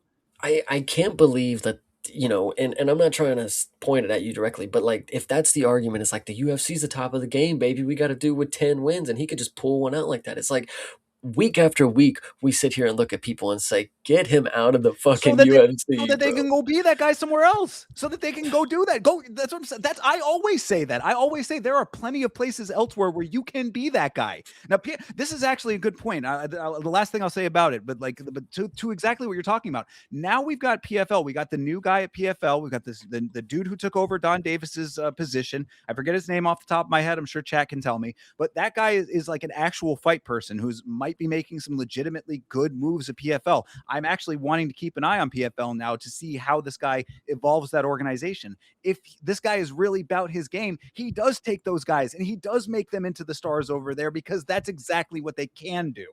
Yeah, no, this will be good, but I again back to it. I just don't think Trayshawn Gore is gonna be what, and I'm not trying to say it in a way like that. I don't think that he's gonna live up to the expectations that he has for himself. It's always great to have big dreams, good aspirations. Me personally, I'll have to see who they match you up against next, but I will say this: that there is a caveat. If it's somebody who I believe has the possibility to gas out, Andor doesn't seem to be as dogged as maybe I believe. Trayshawn Gore might not be a bad sprinkle. I'll be maybe the one person on MMA prediction tracker that can bet on him, but it's not likely, I would Yeah, say. I was gonna say that you could have been Mr. Galaxy Brain if you had done it this week, bro. you know. Yeah. Yep. But either way, I think Trayshawn Gore is going to cut 30 pounds and start choking out Japanese dudes in Ryzen, is what I'm This will be good. predicting. So we'll see it. We'll see it a couple months down the line, perhaps a couple years, maybe. Hell yeah. All right. Well, let's keep this train moving here. We're, of course, going up to Alice Pereira versus Haley Cowan. I mean, this was one that I was talking on the watch along that I need to stick to my goddamn guns because it was a Chase Parton facial expression that pulled me over to the dark side on this. And I could have had this one right had I stuck with the young lady, Alice Pereira, who was super aggressive, super reckless, and actually pretty fun to watch in this fight, I have to say. I mean, like, she was going out there like a bat out of hell. This is another one similar to what I had said about Kai Kamaka, where I was like, you have to be able to adjust on the fly when you're getting this level of crazy coming at you. Haley Cowan was not up to that challenge, but that's what Alice Pereira was bringing. Instead of doing what she had done in her last fight, strafing along the outside, trying to maybe throw kicks here and there, she actually went straight into the fire, flailing shots all over the place. Quite a sight to behold, I said. And, the knees were already working for Pereira in the first round. So I was like, keep doing that and you might be good. Then she ended up doing that. And I mean, with the legs, the heft of her legs and the size that she has, those knees better be her bread and butter going all the way through her days in this sport. What I will say, and we will get to the fight in just a moment, but I'm going to have to go ahead and take a sidetrack and tell you that this was the worst experience that I had with Paramount Plus this week Uh-oh. when it came to this fight specifically, and some others. But this fight, I Oh, missed the no. entire first round. So I can't tell you how Miss Alice looked, Really? missed the Wait, what entire was first round. what was happening? First off, it would just keep fucking pausing. It would just keep fucking pausing. It would just fucking pause. I would refresh and it would tell you, it would say downloading your data to optimize your quality, and it would just fucking load. I would close the page. I would come back to it. It would just fucking load. It would come back and it would start pausing. It would be at 360p. I could not get it HD for the life of me. I was struggling. This Really? fight, I missed so much with this fight. And what I will say is I'm hoping that Alice looked very, very good in that first round because she did get a knockout. But I will say this, and I said this about Chase Hooper back when it happened with fucking Borishev. If you genuinely looked shocked that you knocked somebody out, I don't think it's a great thing. Chase Hooper, he didn't look shocked, but in the moment, he knocked down somebody and didn't even fucking know it. He was just out there he was just doing the motions, and it just happened to work. And he didn't even fucking know. Obviously, he pounced on and got but we see where he's at now. He's just a guy who went through the motions and then just got fucking caught. She's not somebody who's going through the motions, but she did work that knee a lot early. She came in very, very wild. This is somebody listen, we'll talk about somebody later who kind of fought it kind of just like this, not gonna lie. But the knee that she landed, it wasn't necessarily from my perspective. I did not see like, oh man, she set that shit up. She was working the knee the entire time, and Haley Cowan just kept dipping into it, and then Alice Pereira just did the same combination that she did the entire fight, knee overhand. She catches her with the knee. Does it, surprised as hell that she knocks somebody out. Probably going to be the first that she'll get, but she shout out her. I'll give it to her. I mean, it was a wild performance, and I'll definitely take that for women's bantamweight at 20 years old. If she's game enough to do this for a decent amount of time, I'll give it to her. Someone to look out for. The last performance not great, but fighting like this, if potential is knockout, Chelsea Chandler just got back in the organization. I need you to go ahead and get Oh her my out. God. Gee, anyway, I'm not even going to address that at the moment. But no, what I did want to at least say, based on your viewing experience, is that, yes, the first round, she was aggressive. I mean, like, she definitely did not look like she looked in her last fight. It was reckless aggression is what I would say. It was very uncontrolled. Technicality was not there. This looked like girls on the street fighting to me. The world star hip hop style fighting from Alice Pereira was my assessment.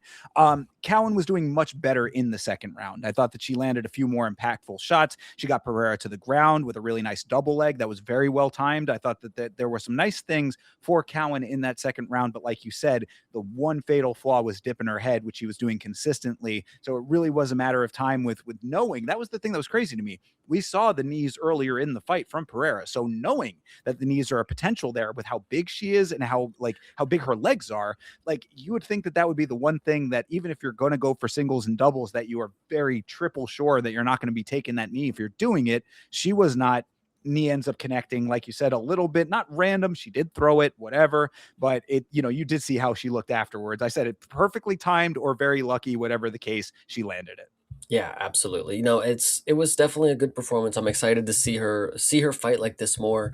I think for Haley, I think she just genuinely underestimated the height, the reach that she could get with her knee. Because it's not like she dipped down for a takedown. I mean, she just kind of dipped her head in between her shoulders, to brace for a punch, and she just got fucking knocked out. I don't know if you saw her during the fight announcement, after they called prayer, if you saw the image of her with her hair all over the fucking place, bro. She looked like Charlize Theron in the movie Monster is what she Yes. reminded me of a little bit there, which was filmed in Central Florida. So shout out to that. But yeah, no, Haley Cowan was going through it in this fight. I felt bad for her because like I said, she really came back in that second round after an overwhelming first round. I thought it was a nice adjustment for her, based on the fact that she was getting caught off guard. This is why I always say start strong, be first. This is what you can accomplish with that first round at the very least. So I give her the credit for the second round, but she did get caught.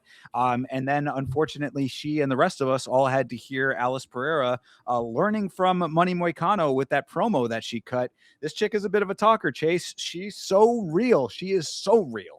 Yeah, I did not catch it. I was just battling the fucking internet on this one. Well, yeah. So she cut she cut a WWE style promo telling us how real she is, how she likes money and she likes to fight. She will fight anybody, and then I think she called somebody out, but it was hard to tell who she was because the accent was a little thick. But she was going through it. She was putting it all out there on the line to try to make herself a little bit of a character. So, congratulations, young lady. You certainly did that. I don't know if you saw, she was also in her post-fight speech, not none of the speech, but like in the scrum meeting or whatever. She's saying she wants to be the BMF. So, Oh yeah, how, yeah. I had heard that. however that works, Max, fighter, get her down, brother. Was it not Max Holloway himself who said, the gladiators didn't care about weight classes? Well, I don't know if they would care about gender either. So, if you want to be the BMF, you got to take it from the BMF. Hell yeah, exactly. So, all right. Well, yeah, nice win for the youngster here. She stays around for another day. Haley Cowan, though, on the other hand, I mean, that's 3 losses in a row, if I'm not mistaken. 7-5. If Trayshawn Gore can do it, I mean, come on, guys, let's go. I mean, I'm not even really trying to say that she should go. I'm just saying that she's got to be at least mindful of that being a possibility. You only get so many chances. Hell yeah. All right, next up on the list here is, of course, Lando Venata versus Darius Flowers. Flowers, one of the 2 people on this card who missed weight. He missed it by 0.2 pounds, he said. He is also returning after 2 years of a layoff, and Lando Venata returning after 3 years of a layoff. What do you think of this one, Chase? I think what's really funny is, how you get the fight promos, you get to see the earlier clips of what they've done in the organization. One clip that you see is Darius Flowers finish somebody on the Contender Series with a slam. And Foreshadowing. this is the craziest thing that happens. You would think the one thing you would watch, oh, all right, he's got a slam knockout. All right. It's not like, oh yeah, he's gonna knock me out if I hold on to him. It's like, okay, he potentially could slam me. Let's not take that unnecessary risk. Like, even if he doesn't hurt me, I'm on bottom now if I don't let go of something and he ends up slamming me. Like, take the calculated risk. Like, you're a striker, clearly. Like, what the fuck are you what were you holding on to? I mean, there's nothing else to talk about in this fight. I mean, he came in here, Lando Venata is all over the fucking place. I mean, he's as elusive as they get kind of deal, but he's elusive in the bad way. Kind of, he's just, strutting around, just going around there. Anyway, he goes for a fucking guillotine, gets slammed on his fucking back, and then, clearly, like, cries out kind of deal, and like the ref is like, oh, fight doesn't stop. We end up getting to the second round, right? Or no, this was this. It went to the okay, so the slam happened in the second round, right? Yeah, we didn't No, end up. first round was the slam, and then we went to the Okay, second round. yes, okay, yes, okay, that's what I thought. And then yeah, so early in the second round, we get back to it, and we get some raggedy takedown, and Venata just like he's done. I mean, his fucking shit hurts. Like, I mean, so Darius Flowers, credit to him, great post fight speech, great post fight speech for a performance where your opponent is a fucking idiot, like like so. Well, all right. I mean, I thought that there was a couple of decent moves in here and a couple of ones that were not so great. So yes, I said that the roll through, and this is all first round, roll through scramble for Flowers ends him in a standing guillotine. I thought that was kind of funny. But that kind of foreshadows what you were talking about. That Venata he was very comfortable putting Flowers into standing locks that didn't really have the next piece of the equation lined up. You know what I mean? Like he was like just kind of okay with like, I'll get him in this position, and then now what do I do? I'll figure it out at that point. And then that would end up being the undoing. So yes, Venata was doing some nice work in this fight. I thought, good work on the ground for both defensively, defending the omoplata and the armbar, and offensively with his own sub attempts. So there were a couple of sub attempts in there. Like say, striker primarily perhaps, but he was going for it a couple of times here. So I mean, got to give him the credit there. And there were some good defensive maneuverings, but sadly, one of those guillotine attempts would be his undoing at the end of that round. And that was, of course, when he had him in the guillotine. Flowers ends up hitting the slam. Now, what everybody thought, and I believe it was you who posted the tweet, Chase, saying that what we all thought was that the shoulder of Flowers may have gone into the rib cage of Venata, and that was what was hurting him. Apparently, that was not the case. Apparently, Venata was saying that the shot, or I guess the shoulder maybe was in the liver, and then the force of the slam affected his liver. Whatever, either which way, something compromised him there. He cries out. It took a little bit of a time into that second round for Flowers to actually like go back to it, which I was like, even if it wasn't the liver, or like whether it was the liver or the ribs or whatever, that should be that little window right there on the body should be your target point at this point now, because obviously he was compromised. Flowers not immediately recognizing that seemed like a little low IQ, but eventually he did exploit the vulnerability, gets a leg trip, just takes him down easily, and Venata cries out yet again, and then could not go on from there. So, I mean, Flowers gets the trip, and the pain was too much for Lando, but like you said, it was like he's celebrating like he just ended this dude's world. I think it was more because he's never had a win in the UFC before. Also crazy. 3 years in the organization, 4 years, I think, in total. 4 years, first win. A little bit nuts that this is the case for this guy, but he's celebrating. It reminded me of the podium meme with all the guys and the guy on the bottom doing the champagne. Yeah, no, that one's really. I mean, it was it was a good post fight speech. I mean, he kind of did for people like us. Like I did give him some credit. All right, short notice at elevation, 3 times. You fucking idiots out there. I did it 3 times. Whatever he said. At elevation. Nobody can do that. Nobody can fight at elevation on short notice. Yeah, exactly. He's funny. He's a beast. I'm pretty sure he called out for a bonus or whatever. Again, don't Never think he do that. got it. Yeah, don't think he got it, brother. But it's unfortunate that I still just think that Venata lost this fight, bro. Like it's not more that dare because again, the chat was even saying it. Lando was winning up until this moment, kind of deal, up until the slam, and what can you say that you didn't let go of the choke or whatever? You want to talk about where it hit. Oh, it was a liver shot. It wasn't the rib. Bro, I don't give a fuck what it was. You got TKO'd because you fucking like I don't know, bro. Like it's unfortunate. Shout out to Darius Flowers though. I appreciate the post fight speech. Just adds a little to the character. When I see him again, I'm gonna be like, all right, this dude fights with a lot of emotion. He's very composed though, but you can tell like when it's over, he's letting loose kind of deal. So I mean, I'm yeah, he's excited. over there. He's over there emoting over Venata's dead body, which I thought was a little bit uncouth, perhaps. But then I'm thinking to myself too, this is the guy that missed weight, and he even acknowledged that. I give him credit, whatever he acknowledged it. He said the doctors wouldn't let him cut anymore. But it's like, bro, scale it is all I'm saying here, because I understand the passion that this guy has. Obviously, first win in the organization, all the things that I just said. It's understandable, but like times and places, perhaps with some of these things. I just thought that maybe it was a little bit less than fully appropriate, perhaps, but whatever. Yeah, and I love the shout out to fucking Paramount for letting me fucking say fucking, like, man, he's awesome. Got it. Yeah, sure. Very, very cool. Felt bad for Lando off of that, but like you said, I mean, I think it was one of those situations where it's like, surely that couldn't happen again. This is the standing guillotine for Antonio Trocoli. It's like, Yeah. I mean, yeah, I got standing guillotined one time. There's nobody else that's going to be able to do that. And then he finds himself in the standing guillotine yet again. So, perhaps, but either way, fine win for Darius Flowers. I will take that on the score sheet, and that's about it, I guess. Yes, you will. All right. Moving on to the one I will not take on the score sheet. This is Alessandro Costa versus my guy Stuart Nickel. Dude, I was going out on a limb, a very long limb for Stuart Nickel on this one, thinking my thought process at least was that this guy Stuart Nickel, as much of a fun guy as he is, he's still a fighter and he's down bad off of his previous performance. At least the one performance that I saw, and I think he might have already had another one that he'd lost there too. Maybe I was wrong about that. Either way, he's coming off of a loss. He knows that he's got to be up against the wire here. Stuart Nickel has zero killer instinct whatsoever.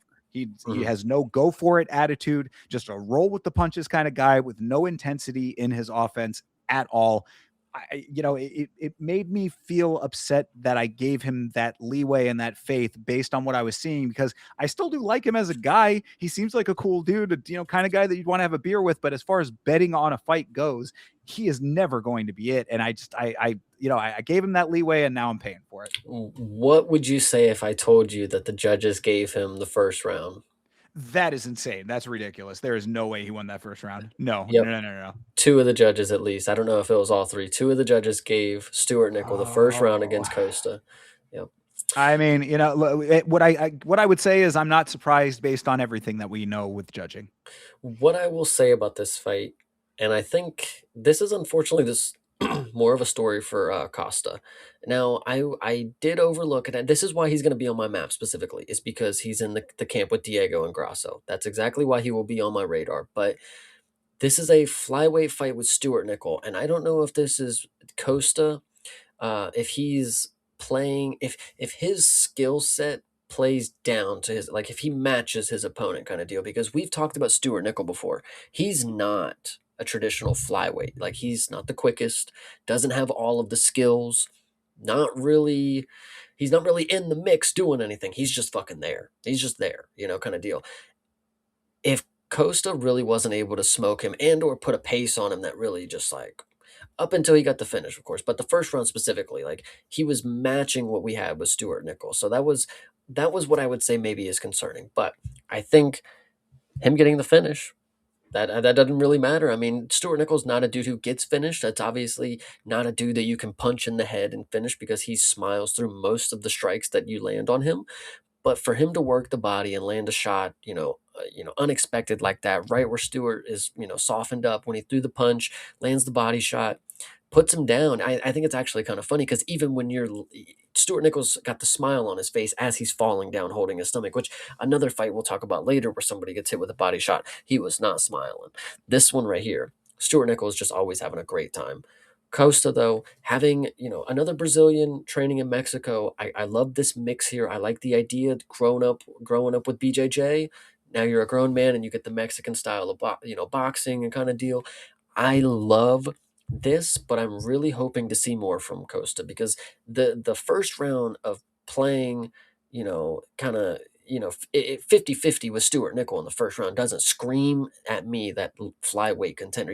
Imagine Tatsuro Taira with Stuart Nickel. Like, even if they were take him back 4 years, Tatsuro would run through this guy kind of deal. I feel like they have to give Stuart Nickel to specific people that caters to their skill set because certain people are going to make them look really bad kind of deal. I don't know. That's just my opinion. No, I agree. I mean, I'm agreeing with you really on all fronts with this. I think that Costa probably, if he had turned, yet again, another note, if always the same note, really, if you come out strong and be first, I mean, he looked like he was kind of putting that roll into the fight kind of pace on it.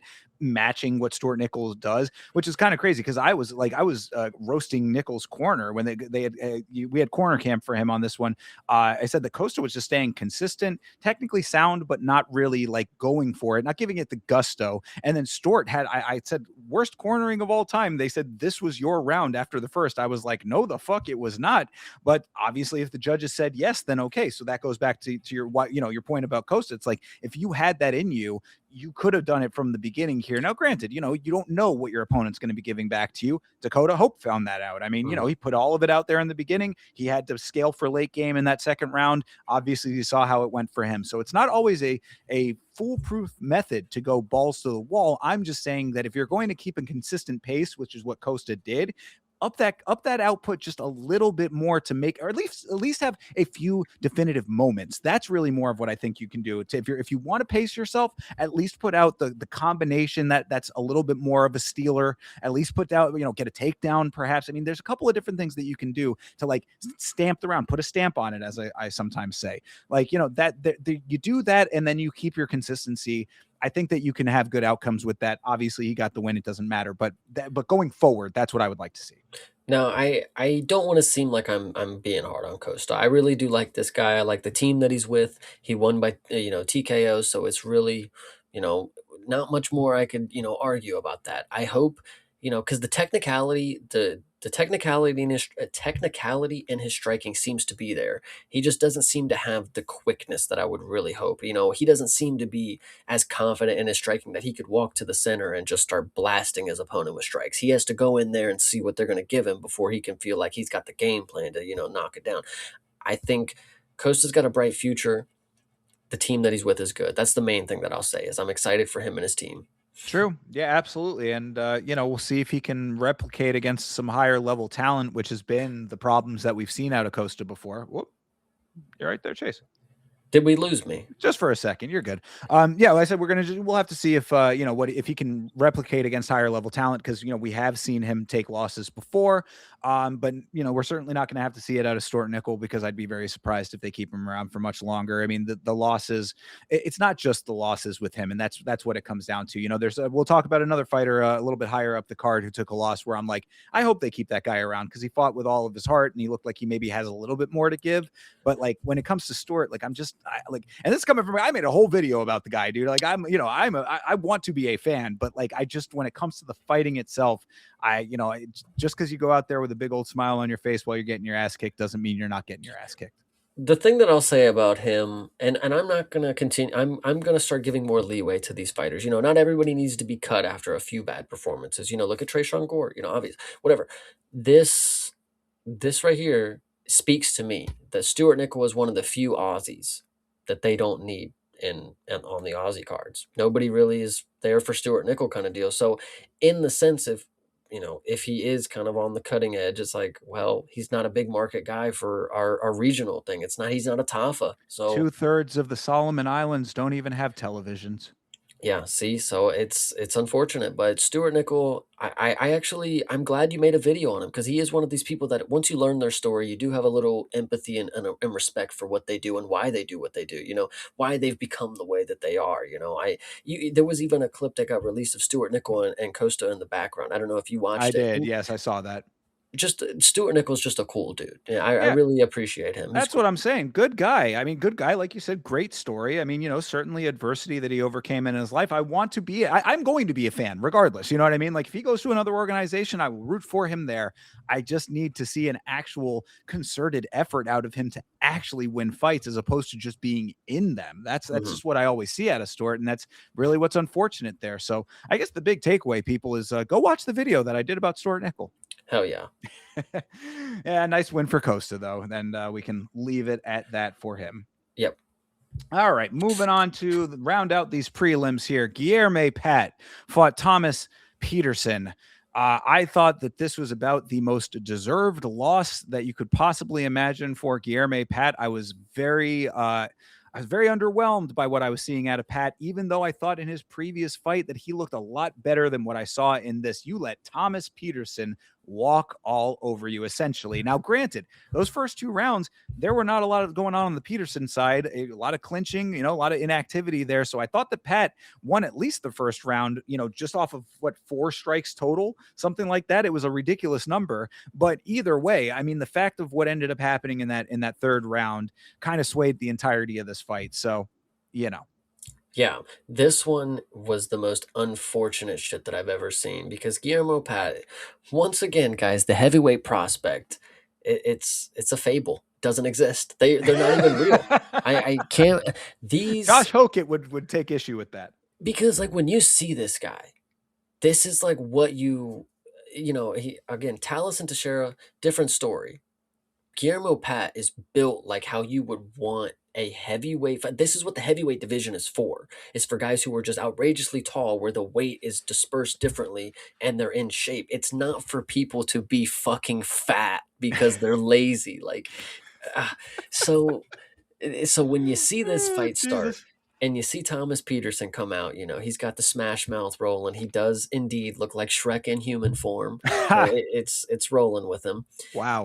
But Guillermo Pat, Jesus Christ, to do nothing is an understatement. He walked in there, and it doesn't help him that he kind of has, like when you're fighting, you walk with your hands up, you always he does have the style where his hands are at his waist kind of deal. So for most of this fight, he looked like he wasn't even doing anything. Like he just wasn't doing anything. Well, Go ahead. sorry. No, because I want to counter that. This is the thing that bothered me even more about Pat.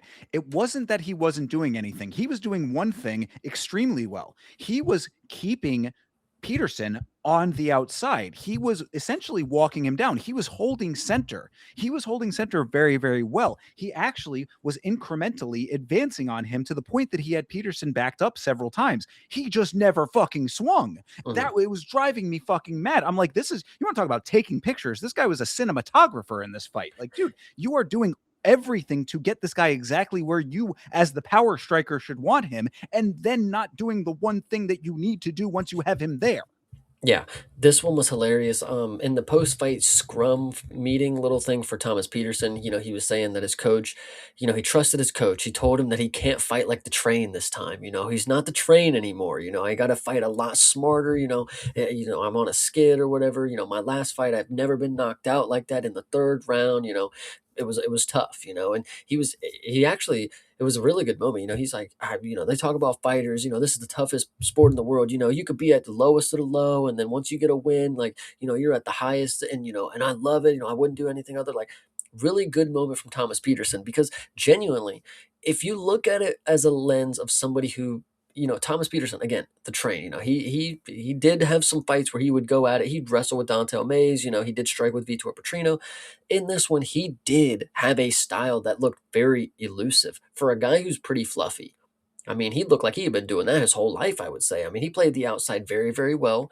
And then, of course, being able to land the shot late in the fight. I mean, the first 2 rounds, again, not much was happening. But for him to be able to prance around doing nothing is still at least impressive enough, I would say, for the style to make sense. Well, when you're pairing it with the nothing coming out of Pat, though, I mean, this Yeah. is this is a handshake agreement fight right here. I mean, halfway through round 2, Pat's corner is pleading with him to let his fucking hands go. I said, "Yeah, dude, do that. You can't be halfway through the fight and not do that, especially at heavyweight, or most especially because you're at heavyweight. Apparently, I mean, like, or except you're because you're at heavyweight. It's like, how many times have we seen this? I'm seeing in the chat saying, I'm not going to be falling for these. The same thing that you had said, Chase. I'm not falling for these prospects anymore. It's like, yeah, the UFC. I feel bad for this one time, one specific instance that me, Thinker St. James, can say I feel bad for the UFC right now because they are doing everything within their power to try to bring us fresh new heavyweight talent to try to prop up this dead ass division that has been dead since fucking Brock Lesnar, and they just have been getting shot in the foot by every one of these fuckers except for the one guy who is also Randy Savage. So they can't win right now. We can't win as fans. Yeah, no. So this one was unfortunate for Guillermo Pat. I honestly, again, and I know I was just talking about, let's be a little less hard on fighters, but a performance like this, I mean, did you prove to me that you wanted to be here kind of deal? Like that's what I'm really expecting out of on your debut. You know, show me you're willing to do this. This is what you want to do. You're at the top of the level. Now go after it. Well, Go get your this dreams, second kid. fight, but yeah. Whatever you would like to say. Yeah.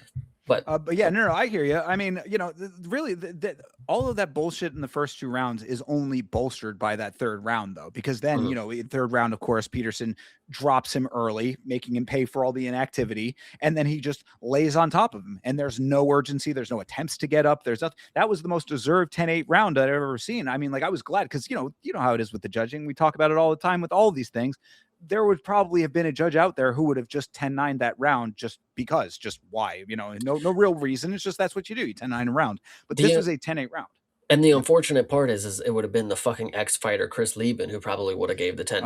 Oh, don't, man, Chris Lieben really letting me down. Yeah, I gotta hope that Chris Lieben does not, like that he learns from his mistakes, hopefully, and becomes the better judge that I'm hoping he can be. Because like if it's not for a Chris Lieben or a person like him, then what hope do we have? They matched up Chris Lieben, and to be fair, we should have expected good from him as an ex fighter or whatever. But they also paired him up with Tony Weeks, so we were fucked either way. I guess he was going to throw this fight no matter what. Big facts indeed. But yes, so yeah, I mean, the most deserved loss of all time for Guilherme. He was obviously the stronger guy, better shape, possibly the better conditioning. To be this inactive through 10 minutes and only turn up once you get dropped, this L is completely on you. And it's not one that you're going to be able to wash away, brother. So you better come out here looking like a whole different person in your next fight. Because if Thomas Peterson beats you, no one forgets that. Yeah, absolutely. Oh, shout out to Thomas Peterson for staying in the win column long enough to keep the train a moving here. Hell yeah. All right, well, let's move on to the main card and one of the more exciting fights of the evening here. This is Jose Delano versus Robert Rushala. Delano was not only fighting Rushala, but he was also fighting the Eastern European Harpy in the crowd, screaming her lungs out throughout the entirety of this fight. Chase, did you notice this? I did not notice this. I think the commentary made a comment on it though at one point. There was a woman in the crowd for this fight. It was so noticeable that at the end of one of the rounds, the horn went off. The air horn that they signaled the end of the round with. The horn goes off, and it just sounds like the horn does not stop going off because Oh, this lady just kept it. It was so eerie because she was the exact same pitch as the horn, so it was like. And it's like it was wild. But yes, a shout out to Rushala's aunt or whoever that person was, because she was certainly making her presence known in the apex. that is hilarious. But I would like to say that this was a very fun fight. It got interesting at one point that we'll talk about, but this fight was very, very fun for the point that I was very confident that a South American from the Contender Series with a very padded record was going to come in here and win this debut. There was no reason not to think that. He's a guy who's got grappling in his back pocket, but from my experience, I've seen him go in here and strike with intent to hurt people. Now, the thing is, he landed a lot of great shots and he's got very crisp striking. Maybe unfortunate that he went against this Polish dude because he did take a lot of damage. He was eating some pretty big shots from Delano here. But I'm really hoping that Delano's going to be able to knock some other people out because I think the striking warrants some finishes on the feet here. I think he looked really good here. I mean, this was one of those ones that was kind of just a long round in my opinion. I mean, Jose Delano just did his fucking thing. I was very proud of this performance. I was very you know, I put stock in him, and he did a very consistent performance. I like fighters. A lot of people they would say that I glaze decision merchants. I like the fighter who is consistent. If you get to decision and you know how to win a fight, if you can win multiple fights by decision, that tells me you are consistently good at mixed martial arts kind of deal. Jose Delano, he might have got a decision here, but he's going to shape out to be somebody that I'll keep my eye on for sure. Now, Rushala randomly fucking grabs the cage in this fight, which kind of just threw off the entire momentum. It was really weird. It was like the worst cage grab that maybe you've ever seen too. But like you Since saw one last week, just anyway. since Yeah, last weekend, yeah. yes. But it is what it is. It was a fun fight either way. It it was just a weird moment. So go ahead. Yeah, sure. Well, I mean, I'll address the cage grab first. Yeah, Rushala with the most blatant double fence grab that we've seen since last week. I said this is one instance where I want to give full praise where praise is due. Of course, we are very hard on these referees because it is a very thankless job often. So this is one time that I can confidently say, Keith Peterson, good job, sir. You did the exact right thing. You stopped action at the appropriate time. You took a point away as that dipshit ref from the Bahamundes versus Musayev fight should have done. So, Keith Peterson, you get the point on this one, and that referee can still go sit and spin because that was just atrocious, and I had to bring it up a second time. That being said, I referenced earlier a fighter who I thought, maybe there's a little bit more to them, even though they're not doing so well in the organization. I want to say that it is Robert Rushala. Now, I mean, granted, the fence grab was atrocious, and you know how I am with that kind of stuff. So I'm not trying to say that I excuse that behavior because I certainly do not.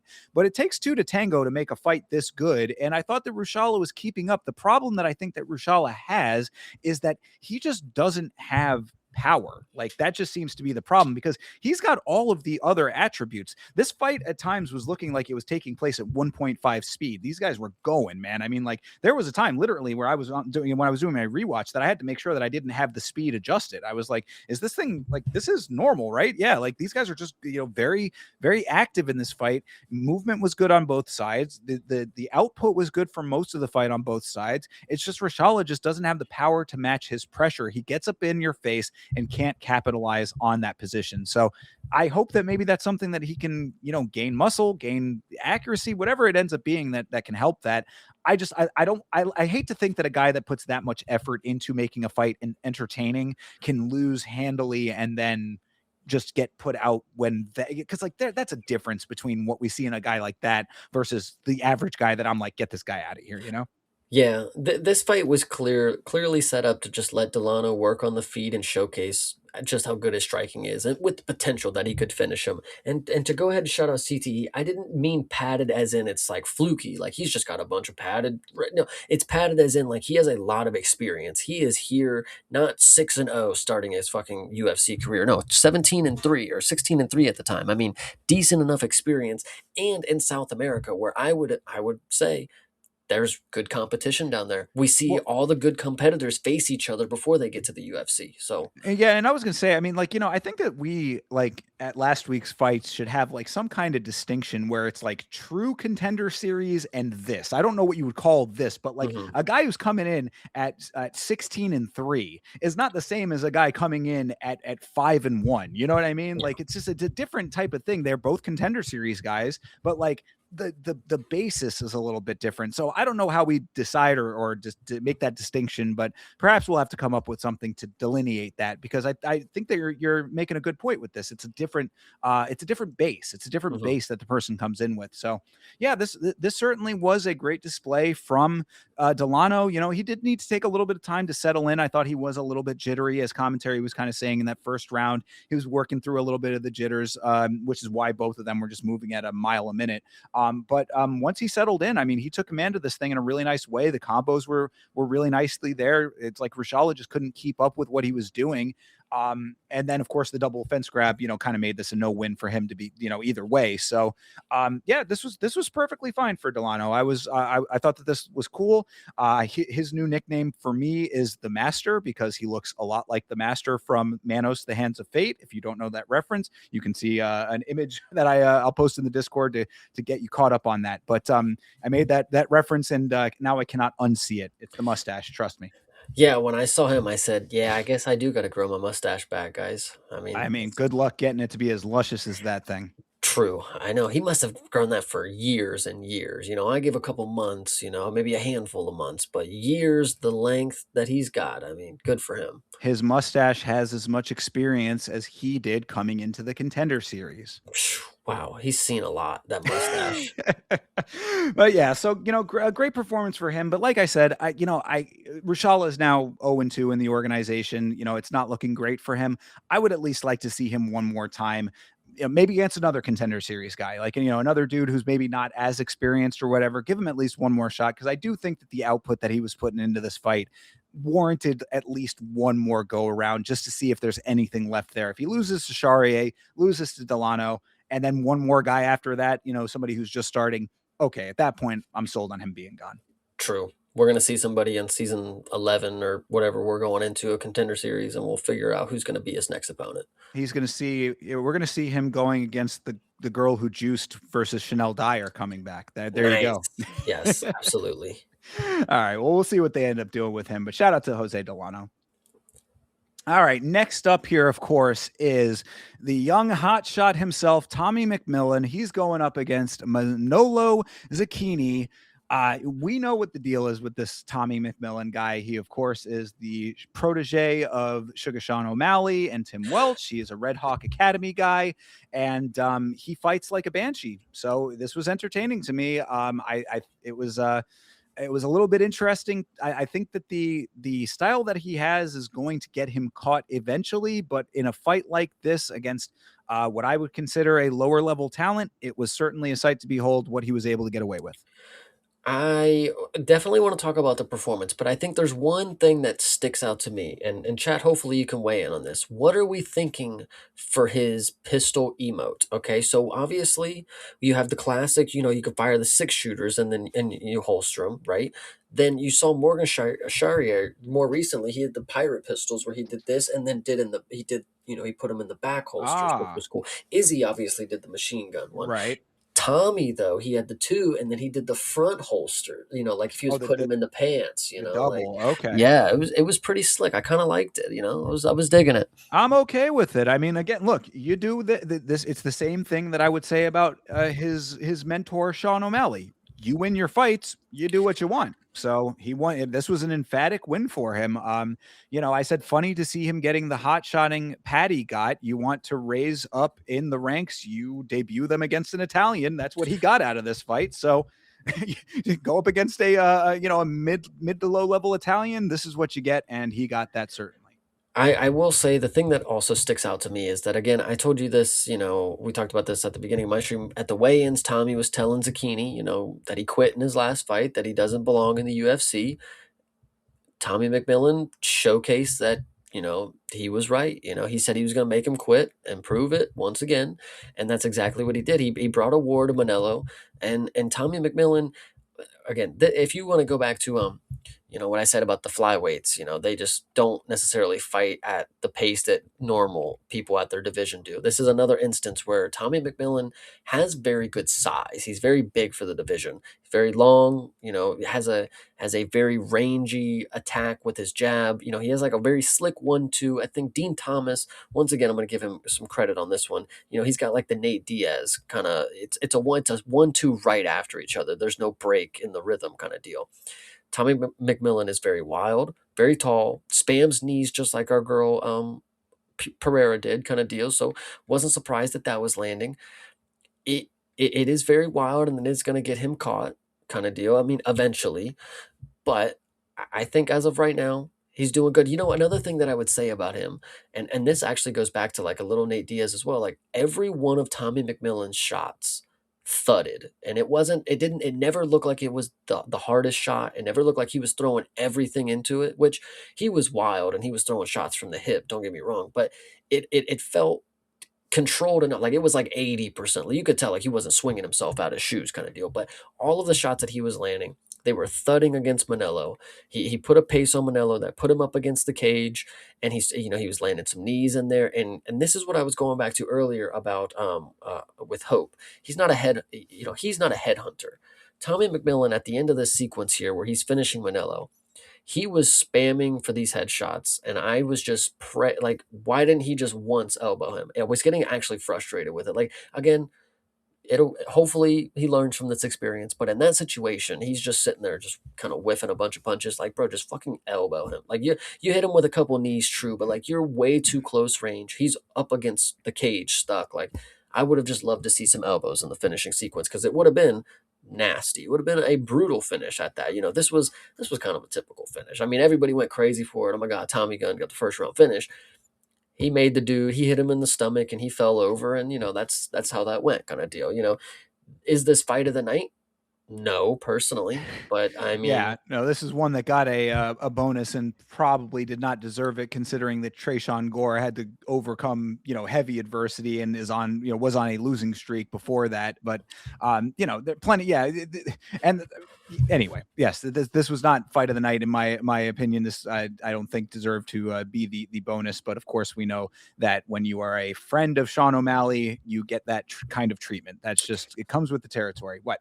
CTE makes a great point. Larry and Douglas last week also did a pistol emote, so we're gonna have to see a matchup eventually because that dude's in featherweight as well. Just I keep an eye mean, on it. I think that your top 5 pistol emotes ranking list has to come sooner than later then, Chase. True.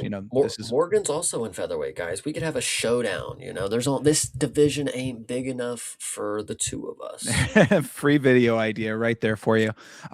Yeah, no, so I mean, look, I thought that the things that I liked about McMillan here, I thought that Zucchini did the right thing by trying to clinch Tommy up to slow him down early in this fight. Again, this guy came into this fight like a bat out of hell. I thought it was the smart thing to do to try to get him up against the cage just to wrangle him a little bit. But what I liked about Tommy McMillan, much like on the Contender Series, he does not accept shit that his opponent does to him. You do whatever the fuck you want to do. Whatever you try to do, I am going to do what I want to do. And that I like about this kid. I think that he does not accept anything that they're trying to put forth. It's his fight. He's going to fight it how he wants to fight it. You don't get to dictate the pace. I dictate the pace. That I can appreciate. The other thing was that McMillan, even within this wildness, because he's the Tasmanian devil. I mean, it's all kinds of stuff spinning all over the place with him, but he mixes up his shots nicely amidst the onslaught. Maybe not enough elbows, like you were saying, but high low at the very least. I mean, the striking going up, striking going to the body. I was like, I appreciate that awareness to be doing everything if you're going to be keeping that type of momentum going. Like, you can't just spam it all in one location. You're never going to be able to accomplish what you're trying to do if you spam it all one location. So I thought that was very good too. Knees on deck to seal the deal. Zucchini just could not keep up with the level of the output. I said I suspect a number of guys are going to have to outlast that exact same thing. McMillan does have some potential, perhaps maybe, to be similar, and obviously different, but similar in this respect to Hamzat. And it's like you're going to have to go through a very big amount of adversity up front before he maybe wears out to the point that you're going to be able to get to the other side of it and win thereafter. So, do I think that there are going to be other people who can do that? Absolutely. I mean, yeah, I don't think that this is going to be something that a bunch of featherweights are going to have problems with, but you got to know that if you fight Tommy McMillan, that first round is going to be fucking difficult for you. And even afterwards, he's not going to let you have your way. You're really going to have to make it your fight because he's not going to let it go without it being a fight. I think this is just on my mind too heavy. I mean, this fight was great, but guys, Wei Lee also has the Magnum. She does the Magnum thing. Now, also get this, Shevchenko does the Bullet. So, I mean, we got a lot of different options here, guys. What is Brother, your favorite? yeah, you tell us in video form, content True. creator Chase Parton. I want to see I it. 10-7 called dibs on it. I'm sorry. Dibs on 10-7, just in the chat sniping over here. I Jesus. know. But either All way, right. no, I appreciate Tommy. This is a fun one. Not his best post fight speech that we've seen. Obviously, he had a better one, when he almost fucking died in the cage last time. But this one, he's here to fight, man. As somebody who's a credentialed wrestler, is what they're telling me. For him to just stand there and slug it out, I mean, I'm down for it. I'll take Yeah, it. well, I mean, what I liked in his post fight was him saying he wants to fight 3 more times this year. I was like, dude, look, I don't know if it's going to happen or whatever, but the desire for that, I'm like, if you want to actually make hot shotting like work in your favor and actually get people on your side when you're being hot shotted, that's how you do it. Mhm. You go out there and consistently be an active fighter who's winning in emphatic fashion, because we already know you're getting preferential treatment, brother. Your Dana White privilege was showing from the second you got signed, and now 100K bonus does not help that impression. But you go out and make it your own, then no one can really say shit. So I appreciate this out of McMillan. Hell yeah, this was a good And one. and to the non-believers, the underachievers, and the tweet and deleters, you make me sick to my stomach. I said, never go full hook it, brother. Somebody else already does that. Yeah, true. Her name is Alice Pereira. So True. Big facts. Big facts. Truth bomb. But yeah, hey, look, Tommy McMillan gets the win here. If he wants to come back and do it all over again, we're gonna have to see how long he's able to do that versus whatever his opponent looks like. The thing that I said immediately after this one is I want to see Tommy McMillan versus John Silva at some point in their careers. I think that is the first round of heaven when it comes to a war kind of deal. True. Autism versus James Franco and Spring Breakers. I'm waiting to see it. What tattoos are coming next for Tommy McMillan? What stupid idea are Oh, going to be tattooed on him next? brother, that it's like I wish I could have an answer for that that would actually be as dumb as what it's going to be, because I don't know if I can get myself into the mindset of somebody who already has what he has. So yeah, I don't know. I mean, maybe something triple X Tentacion related, XXX Tentacion tribute tattoo, perhaps. Um, I mean, maybe a different Scarface related tattoo, maybe one other Grand Theft Auto tattoo. Maybe he'll have the Lindsay Lohan character on him at some point, or maybe he'll have GTA 6 tattooed on him before GTA 6 comes out. I love it. He might even get a fraud check on him. You know, Rowan is all over the place. I would love to see Tommy McMillan take some notes, fraud check tattooed right on him. Bro, if he did that, I would actually gain tremendous amounts of respect for him. That would be the anti-fraud check fraud check. There you go. I love it. Well, we will see, because this kid's getting money, and if he has any left that was not blown on Ladies of the Night, perhaps a tattoo is in order.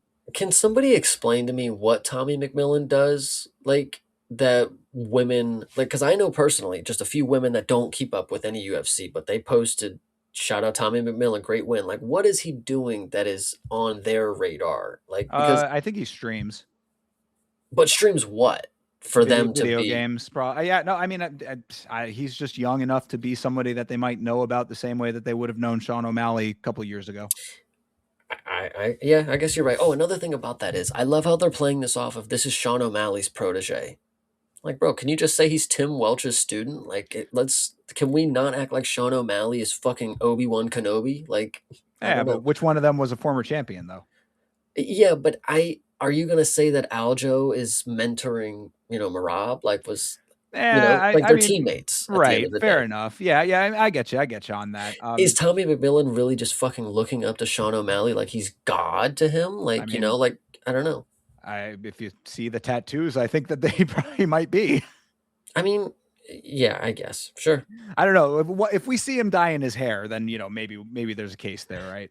Jeremy, I get social media and he's Sean's boy, but that leads me back to the question with Sean O'Malley. What is Sean O'Malley? I mean, I would say the attractive thing for women, of course, but like Tommy McMillan, that's why I'm questioning is like, this dude kind of looks like a fucking deranged killer kind of deal. Like, what's Because the dom or obsession here? he is presenting himself as a larger than life kind of guy. This is, he's making himself the dude, and again, and he takes pictures with a lot of paid for ladies. So that signals to other ladies that there's value there. You are right. Yeah, he didn't get his line of whores this time after his win. That's the Not that unfortunate we part. know of. Not that we know of. I mean, True. maybe he was being a little bit more discreet this time. True. Yeah, and CTE, a true mentor is Glover to Alex. I can yes, yeah, Oh, I mean, I that like could be it. their relationship, though. I mean, we don't know exactly how it goes down at Red Hawk. But the thing that I would say to that is it looks bad in Sean O'Malley's case because anytime he loses, brother, train yourself. How about you get yourself trained better and win your fights? What are you worried about this guy for? You can't even get your own career right. You were talking about running the Sugar Show till 2023 or 23, 32, whatever the fuck the shit was. You lost the belt immediately, like immediately. So like, what do you have to stand to mentor somebody? I don't know. Like that's just my opinion. I mean, these are definitely points to make. The coach got Sean O'Malley to the belt. Now let me take notes from Sean O'Malley himself, not the guy that got Sean O'Malley the belt. And I'm not the Well, biggest believer in Tim Welch, like he's I got his know, one yeah. star pupil, but But I mean, he's there. When it's Sean O'Malley and Tim Welch are a package deal, is what it is. You know what I mean? So it's like anybody who's coming up under Tim Welch, you get Sean O'Malley in the package. They're conjoined at the hip, the two of them. yeah, I just find it just weird that like Sean O'Malley's again Obi-Wan Kenobi to this dude. This is Anakin right here.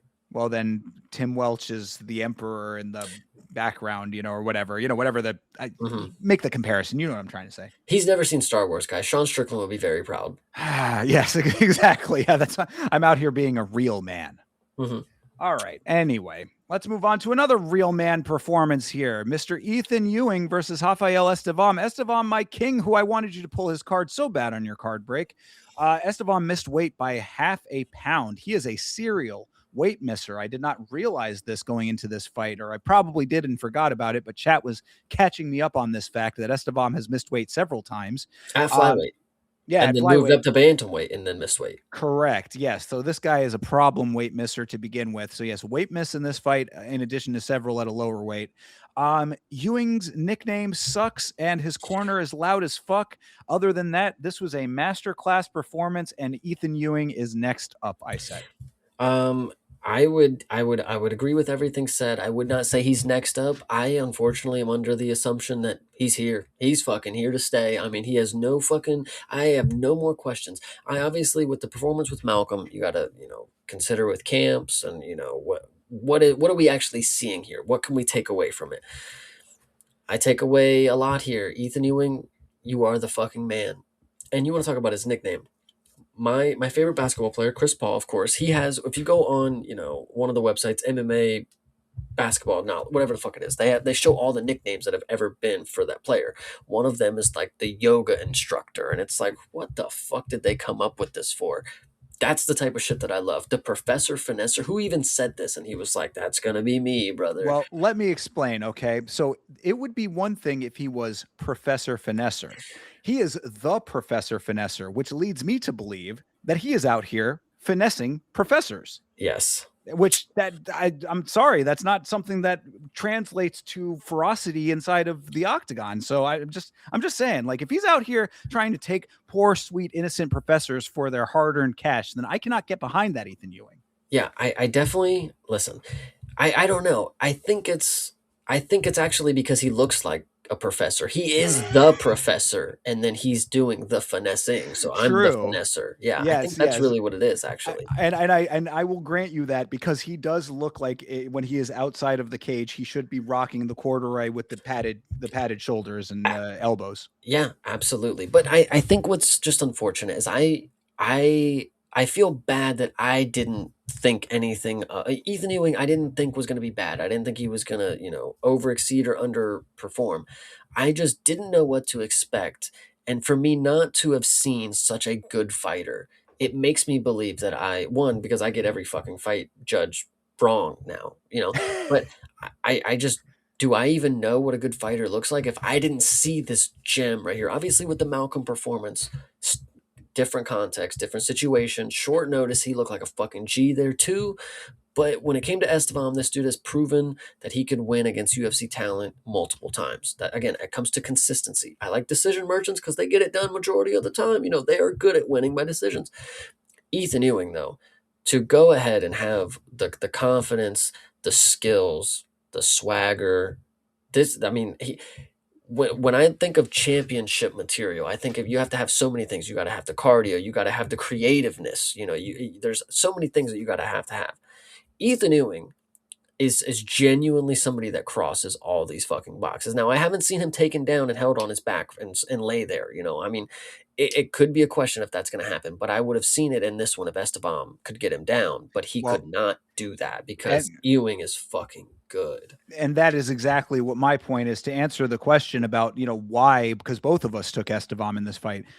Why I don't feel bad about that decision was because seeing him on short notice against Malcolm Wellmaker, who was not going to try to take him to the ground at all, I needed to see what he was going to look like versus someone who had that skill set in their arsenal. And especially, this was a perfect example of it, because Esteban, known for that type of fighting. I mean, this is his bread and butter. The guy's got jujitsu tattooed on his body. This is what he does. So, like, to see what we saw in this fight, that's why this is so perfect. I'm not even like, I'll take the L on the prediction. I could give a fuck about that, because now I know the absolute truth, and now I've got the whole picture. What we saw out of Ethan Ewing in this fight was technicality and pacing so solid. It was a sight to behold. He started with the takedown defense. This is where it all starts for this, of course, because this is what we're talking about with Esteban specifically.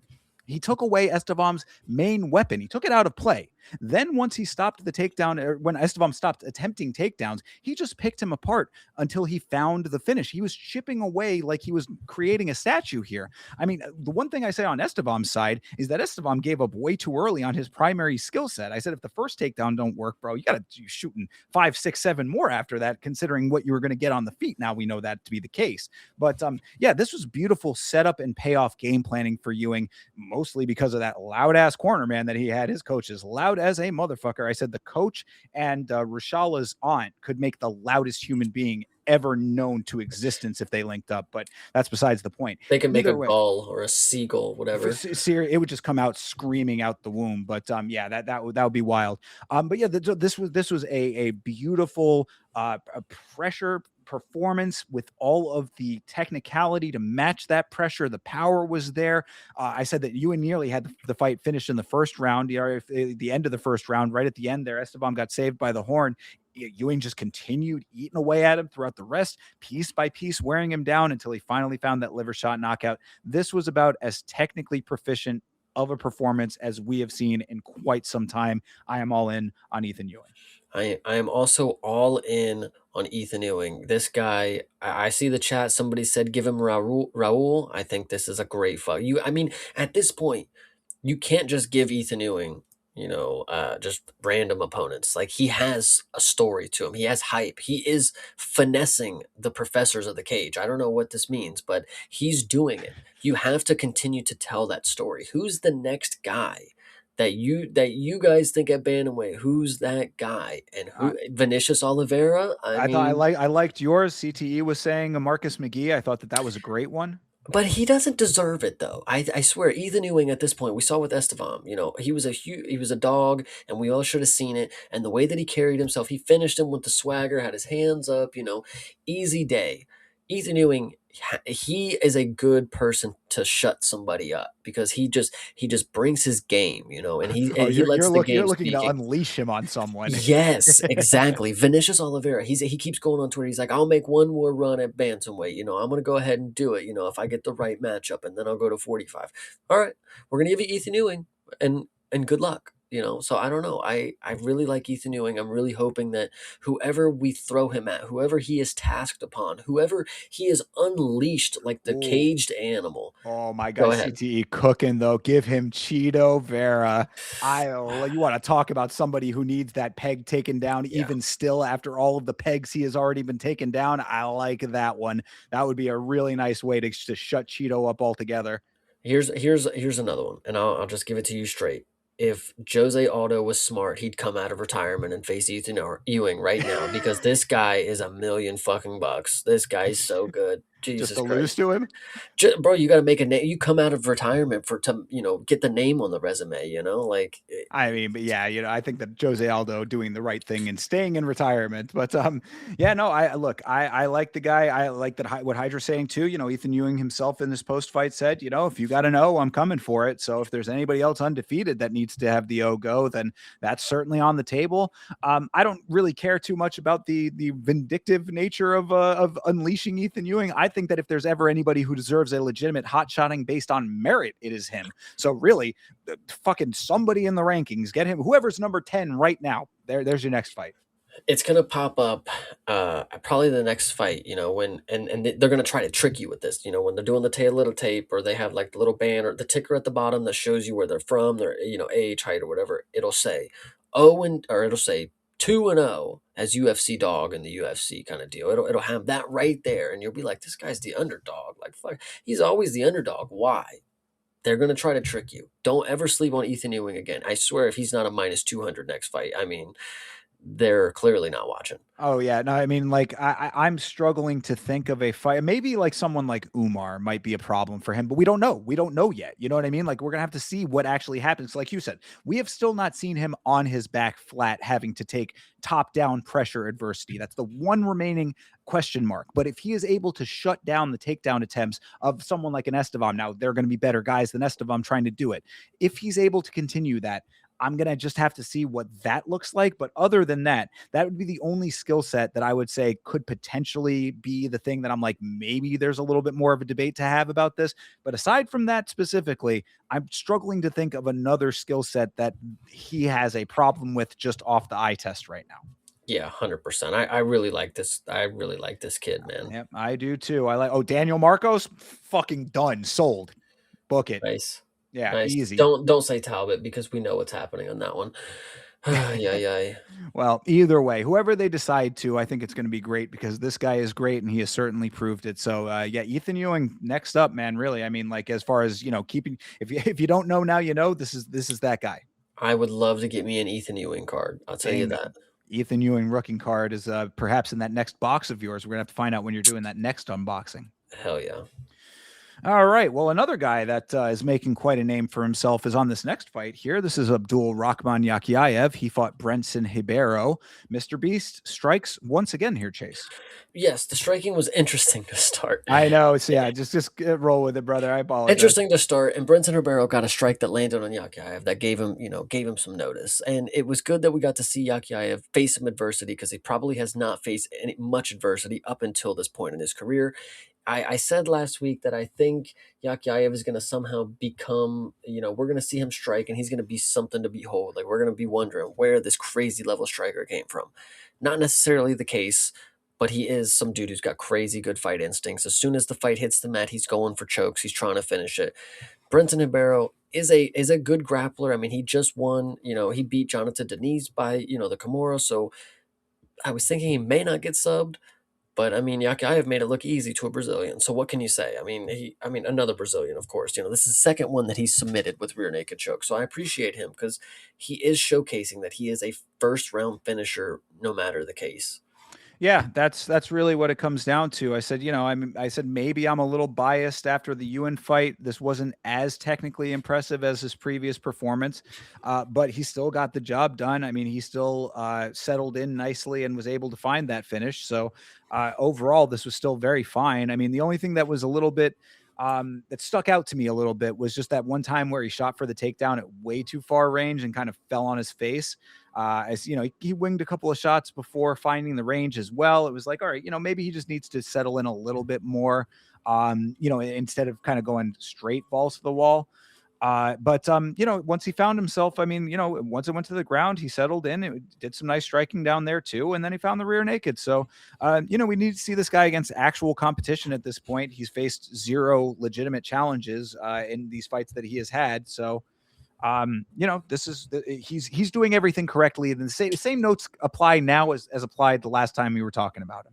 Yeah, 100%. I think Yakiaev, I think he truly, because the Mr. Beast thing it's hilarious. I think, and he kind of does, I'll talk about his post-fight speech, of course, but he kind of does seem like he has a pretty good sense of humor. I think he should lean into it.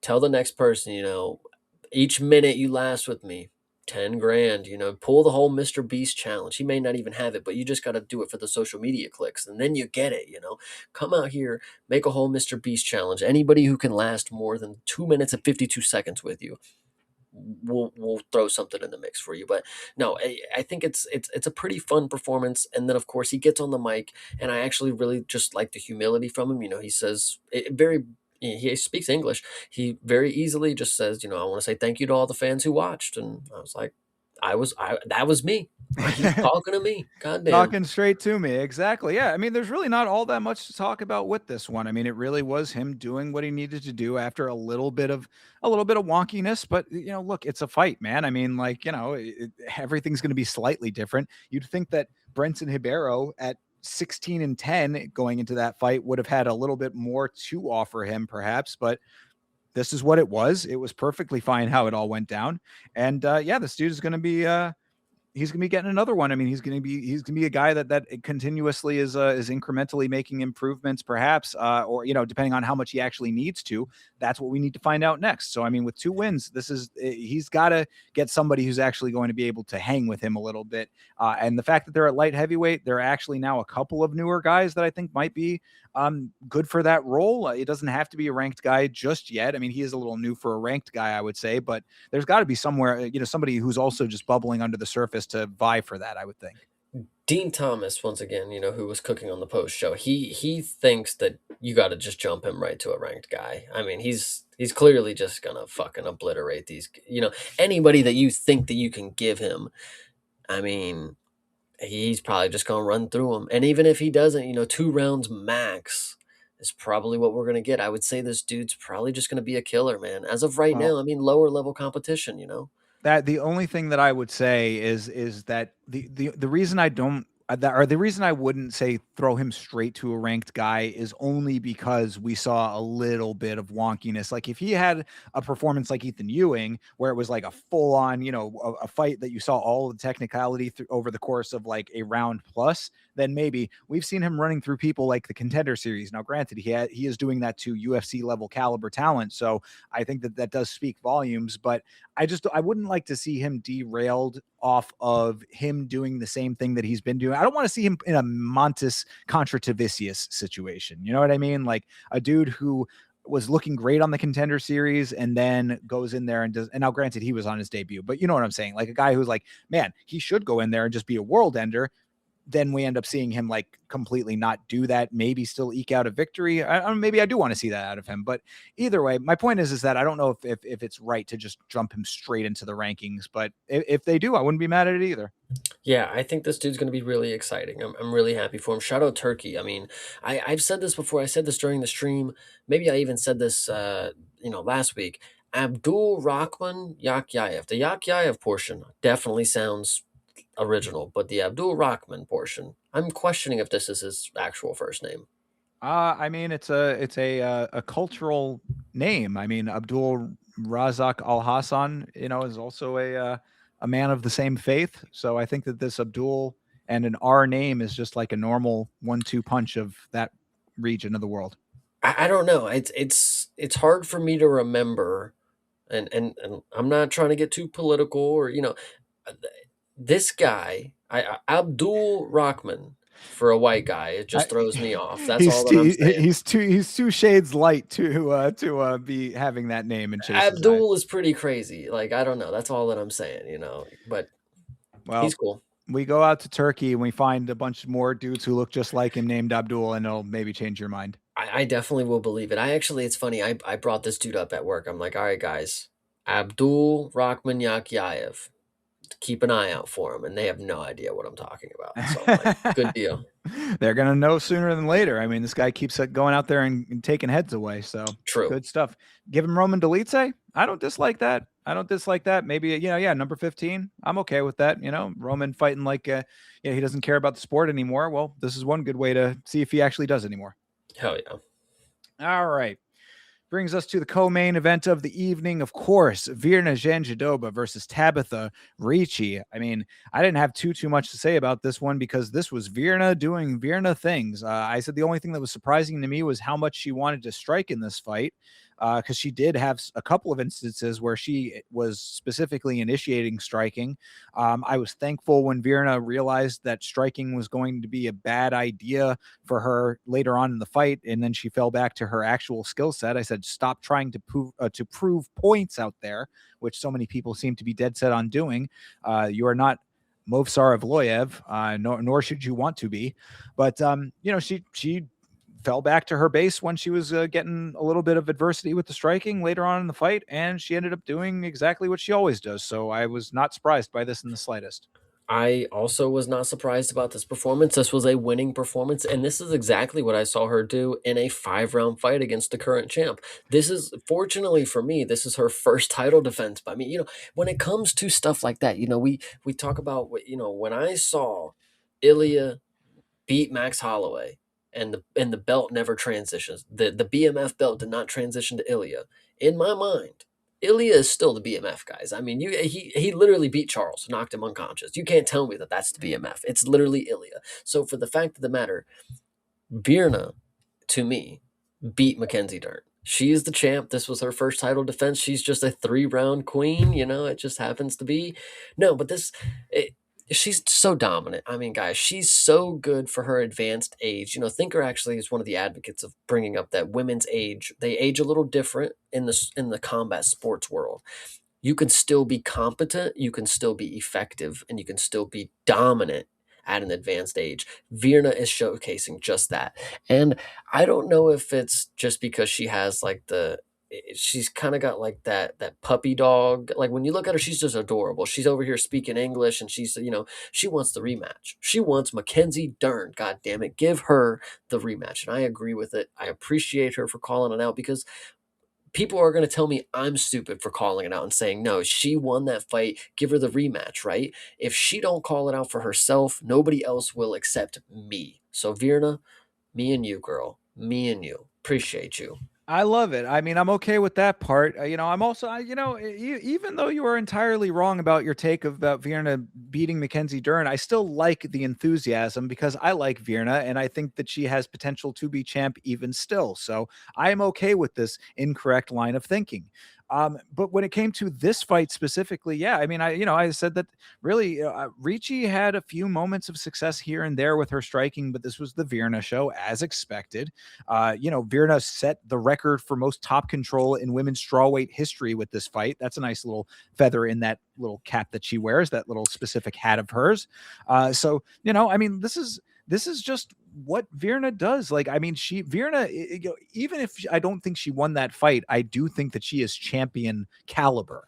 And it just takes being the winner of that specific fight to obtain that. So whether it's now, whether it's later, I think that Virna does have potential still. And until she does do it, the once and future champ kind of thing. You know what I mean? That's what I'm seeing out of Virna Jandiroba. So I mean, I thought that Tabitha had her success in the third round a little bit there. She actually got her own takedown in that round, which was a little bit surprising. But Virna wanted to strike in the third. Ricci had answers for that, but it was just a little too late kind of thing. Virna's always going to find a way when it comes to grappling. So if you allow her to do that for 2 rounds, you better be out there to finish a fight in that third round, which Ricci did not do. So just was not active enough with the opportunities that she did have, is what I said about Tabitha Ricci. If you're working out of grappling exchanges for half a round, you need to be finding the strikes in the other half, and she was not. I think what always is so interesting to me is like, so the regions can be so large, right? And we have so many different options of cultural hats, you know? Virna comes in with the one and only hat like this. Like, is she part of some, like, is she a lineage of some, unseen deep cut kind of deal? Like, is she the only hat wearer of this left? Like, I don't know. I just appreciate her for pulling out the cap, and it's a very good one. I would love to know more about the hat. I just love it. I mean, if you listen to Jeremy Hall, he says it looks like a beekeeper hat without the netting. But yeah, no, Are we saying that's bad? It looks I fire. I say, aura is aura one way or another. Yeah, no, it is unique to her, and I can't believe that she is, the last of some ancient hat wearing tribe of some sort with this, but she is the only one wearing it. Same as our dude. Oh my God, I'm for Ramiz. Ramiz, yes, Ramiz Brahimai, exactly. Ramiz with the nipple hat. Like, I mean, there have to be more people wearing these hats, but none in the UFC. So that's you. There's a story about the hats. Like, there has to be a reason that the hat was shaped that way for him specifically. Virna, it's like, oh, okay, it was just a, nice little decorative piece. We got things hanging, bucket. Why does it look like a nipple? Just tell me what was the point for it to have, like. And why also do we have so many Moroccans in the UFC, and I have never once seen an actual legitimate fez? Like the one that Abu wears in Aladdin. A fez is pretty good. I I've like never that. seen one, not one in the UFC, not a real deal one. Too So stereotypical, dude. I mean, come on. but that's culture, man. Like this, I mean, like if we're talking about Virna pulling in the deep cuts for her helmet, I mean, like I want to see, I want to see them all. I love the hats, bro. I'm telling you, I want to see somebody in a jester hat. I want to see somebody rocking. Bro, we got to get somebody rocking the Gamma beanie. I mean, We come on. we got the Mongolian where he wears like the entire fur belt True. with him, like that's I Him appreciate him. and Brendan Allen, because Brendan Allen got one from Shavkat. I know the lore. True. Yeah, nice. Appreciate. Actually, is that true? I That's kind of legitimately true. I read Brendan Allen wearing the muskrat hat as like, oh, he's like a fan of like the fucking pioneer age, like the felt fur kind of Dave era of America. Crockett. Yeah, Yeah, he was that's what pulling I Davy got. Crockett. Yeah. No, yeah, if I'm not mistaken, I had read that he got one of them from Shavkat and had been wearing it ever since. It was a gift from Shavkat. Nice. I love it. But either way, hat game aside, it all just goes back to Virna Jandiroba taking this thing 29-28. That is the correct call. Tabitha Ricci takes that third round, but not enough to win the fight.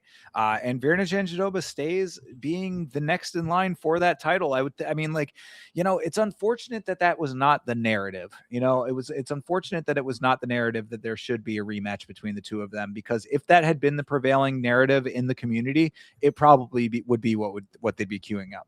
I don't blame them, but they're gonna milk Mackenzie Dern having that belt for as long as they can because she's an attractive woman. She makes the UFC look like they have hot women that can just win fights, kind of deal. So it is what it True. is. Indeed. Yes, I also like wear a Viking helmet to the cage. Jeremy, I love it. Mhm.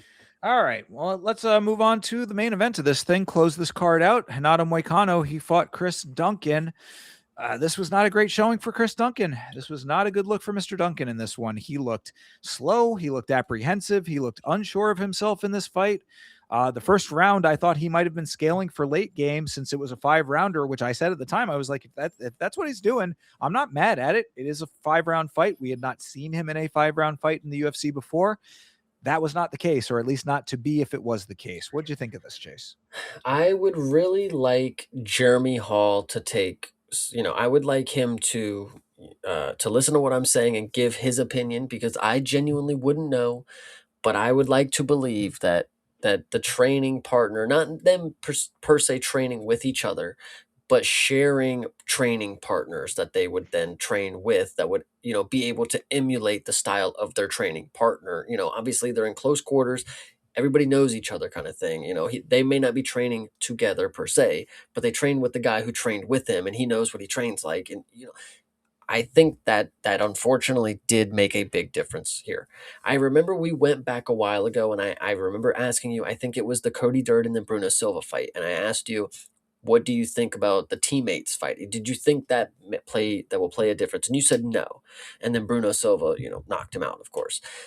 This fight right here, you cannot tell me that Renato Moicano didn't know every fucking step. He didn't know every move that Chris Duncan was going to make in this fight. He walked out there and he knew immediately Chris Duncan was going to throw the low kick because he checked it and it was like over right there, bro. As soon as he started checking the low kick, I mean, Chris Duncan he was obviously not expecting that and looked a little apprehensive, looked like he was definitely slow to start. Yes, scaling for late game, but Moicano, and people are going to sit here and be like, yeah, people forget, man, Moicano's pretty good.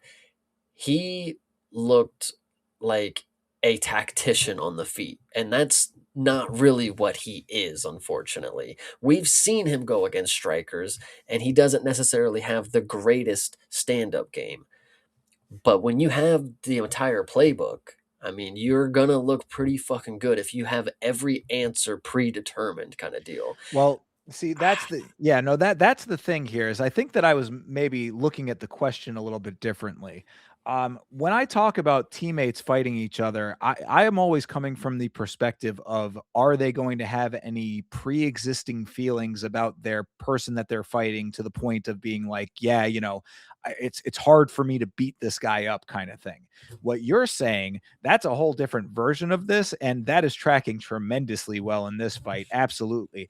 And also just the fact that they're not even just teammates. Like, this is not one of those situations where like they train together a couple of times or something. They are both ATT guys, and ATT is its own system. Now, granted, it's a big system, so that was my whole thing. Was it's like, how often were they actually like training together to the point where he would be able to predict all of the movements? That I didn't necessarily think was going to be the case, but it's like, if you are in the same circuit with the same basic set of coaches, the same basic fundamentals that are being taught and drilled all the time. I think it really was on Chris Duncan to not be the same guy that he was from that training, but how can you not be that guy? So yes, this is actually kind of a sneaky move on Renato Moicano's part, because apparently he was the one that really wanted this fight.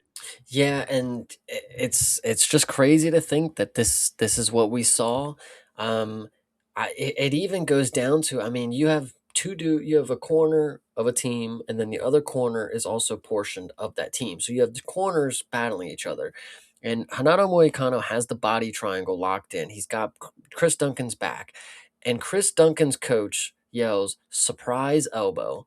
So he throws the wildest fucking elbow, obviously was going to do nothing, but I have never seen Renato Moicano slip in a choke quicker. I mean, I have never seen him just instantly have something. I have also never seen Chris Duncan tap as quickly as he did. Now, to be fair, he got his nose broken. Now, this is not something that you can plan for. I said this with Nicholas Dalby fight, Sean Strickland as well. A nose break can happen, and you have two options. You either just go balls to the wall or you accept your fate and you're going to lose later. So I think Chris Duncan realized nose was broken, leaking all over the place. He didn't have many options. As soon as the choke got in there, I mean, he can't breathe out of his nose, so he's probably dying, is what he thinks. So it sucks because he didn't have many options. He was going to lose later because of the nose break, is probably the case. But Hanato Moicano being able to just have this fight memorized it was almost, it felt choreographed, bro. Like it seemed like Moicano had every answer, bro. Like the chess moves, he was Magnus Carlsen, dude, and he was just out there. And and I think that is kind of maybe the way that he kind of wanted it to be. I think he kind of knew that he could beat Chris Duncan kind of deal. And that's crazy to think. I mean, obviously you don't know for sure, but he obviously had a level of confidence that I could beat Chris Duncan. I have a way that I could do it. I've seen it before. I've faced a lot of different people kind of deal. And he kind of skated away looking like he's some epic fucking warrior, which he is. This was a great performance from Renato. Obviously, the way that he did it, amazing. But I'm just saying it feels a little phony that he won by negating everything because he probably had already known that was going to happen. Oh, if he shifts his hip this way, he's going for the low kick. Just turn your outward. Like if he fakes like he's going like this, no, he's going to go the other way. If he puts his head here, he goes for the high kick. Anything like that. All these things you could pick up on. And who knows, guys, who knows who's in contact with who at the gym? They record probably all the shit there. Like the security cameras, that is. Hanato Moicano probably knows the dude in the fucking videotape room. And whether he got training footage with Chris Duncan, he's got all the footage of Chris Duncan training in the exact gym that he trains with as well. Like what was off limits here? What exactly is the circumstance? Would the team not allow their team to train as best as they could for a fight? Like if I have access to see live training of Chris Duncan for 3 hours a day, why would I not utilize it if I'm going to be fighting him?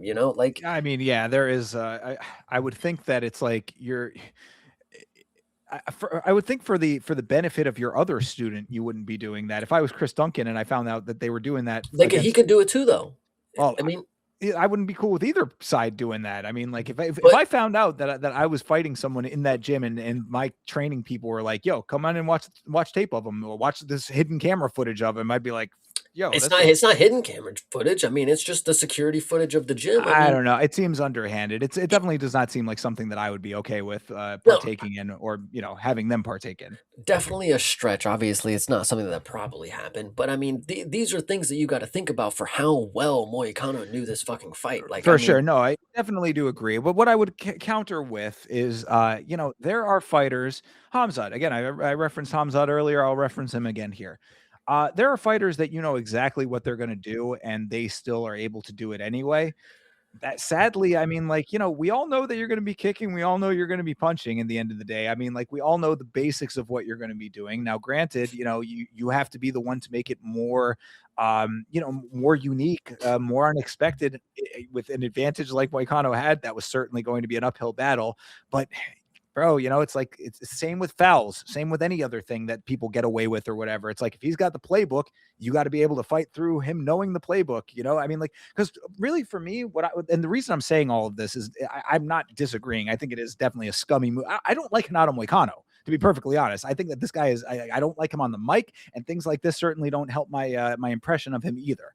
I think that his whole mic shtick has gotten very insufferable. But what I say to this is that Duncan looked like he was having trouble finding the entry points, even though Moicano was giving them to him somewhat readily. Moicano was not super active on his feet. You can say that that's because he knew where he was going to be moving, so he didn't have to be. Perfectly fine. But he wasn't doing any kind of strafing or anything like that. He was right in his face, pumping the jab out there. I guess Moicano definitely picked up on the fact that Duncan is a little bit weak to the jab because Duncan was searching for what was right in front of his face, which was the entry for his own strikes.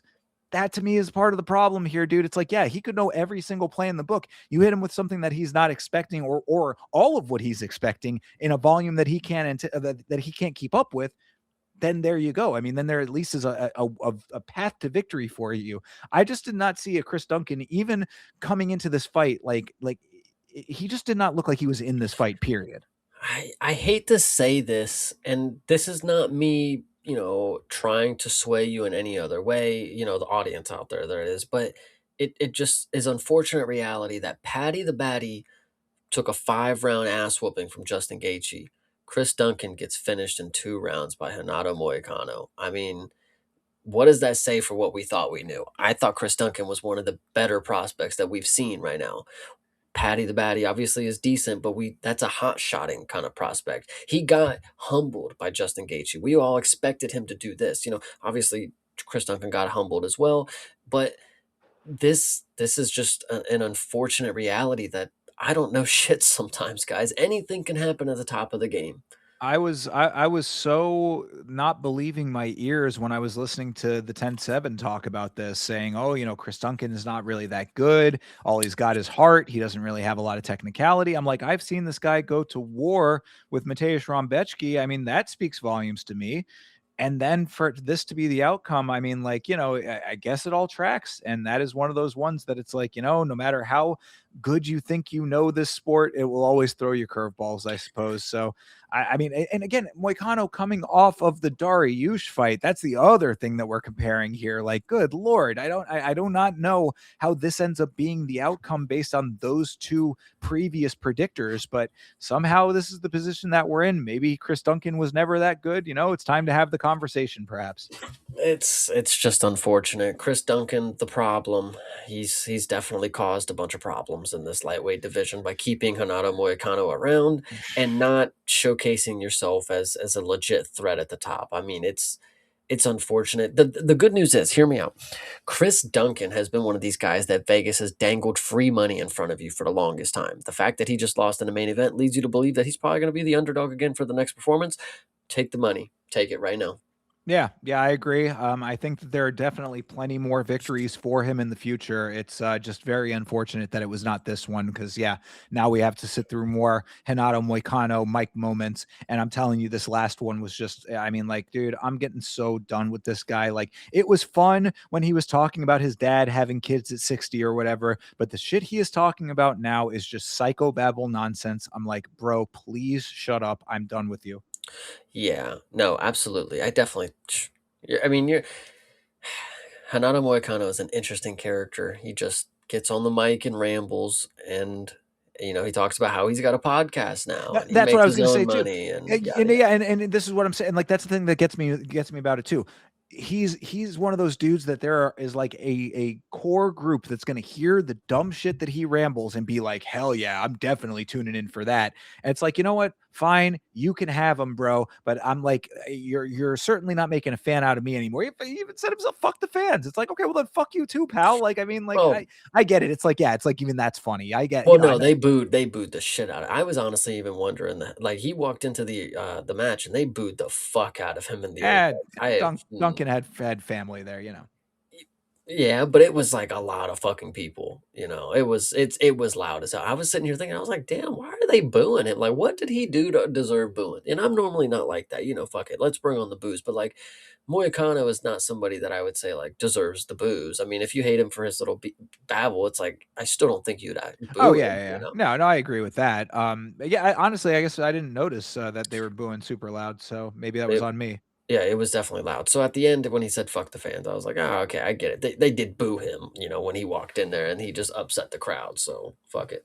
Fair enough then. All right, I'll take that one back. But either way, all this other nonsense that he's talking about and his religious diatribes. It's like, how many more fucking fighters do we need going out there and telling us that Jesus is the way? I'm like, dude, whatever you believe in your personal life is fine, and even if you wanted to say it in the cage, it's fine too. But like, like it's well worn territory. It's trite, as they would say at this point. I I just don't know if I'm liking the teammates fighting thing. I think I would not prefer that to happen anymore unless unless it's the Marab and Aljo situation where they're the top of the division, they should fight each other and you need to go to different camps. Like I don't want to ever have two people who have trained together and that they're also just splitting up their camp to train for the fights. And I get it's a little short notice, kind of just had to make it on the fly because Brian Ortega pulled out once again. But yeah, let's not have teammates fight anymore, guys, unless they're ex teammates, former teammates kind of deal. I don't like Yeah, this. it's just tough. Yeah, I mean, it's a tough situation. like you said, if it is the absolute like top, then of course that's going to have to be. But then, how many times are we going to have people being able to be somewhat selective or matchmaking be somewhat selective? I mean, we're still waiting to figure out where the hell Nasruddin Imavov is. He's the rightful heir to the title shot, and he is nowhere to be found. And most people think it's because of religious reasons. So I don't know.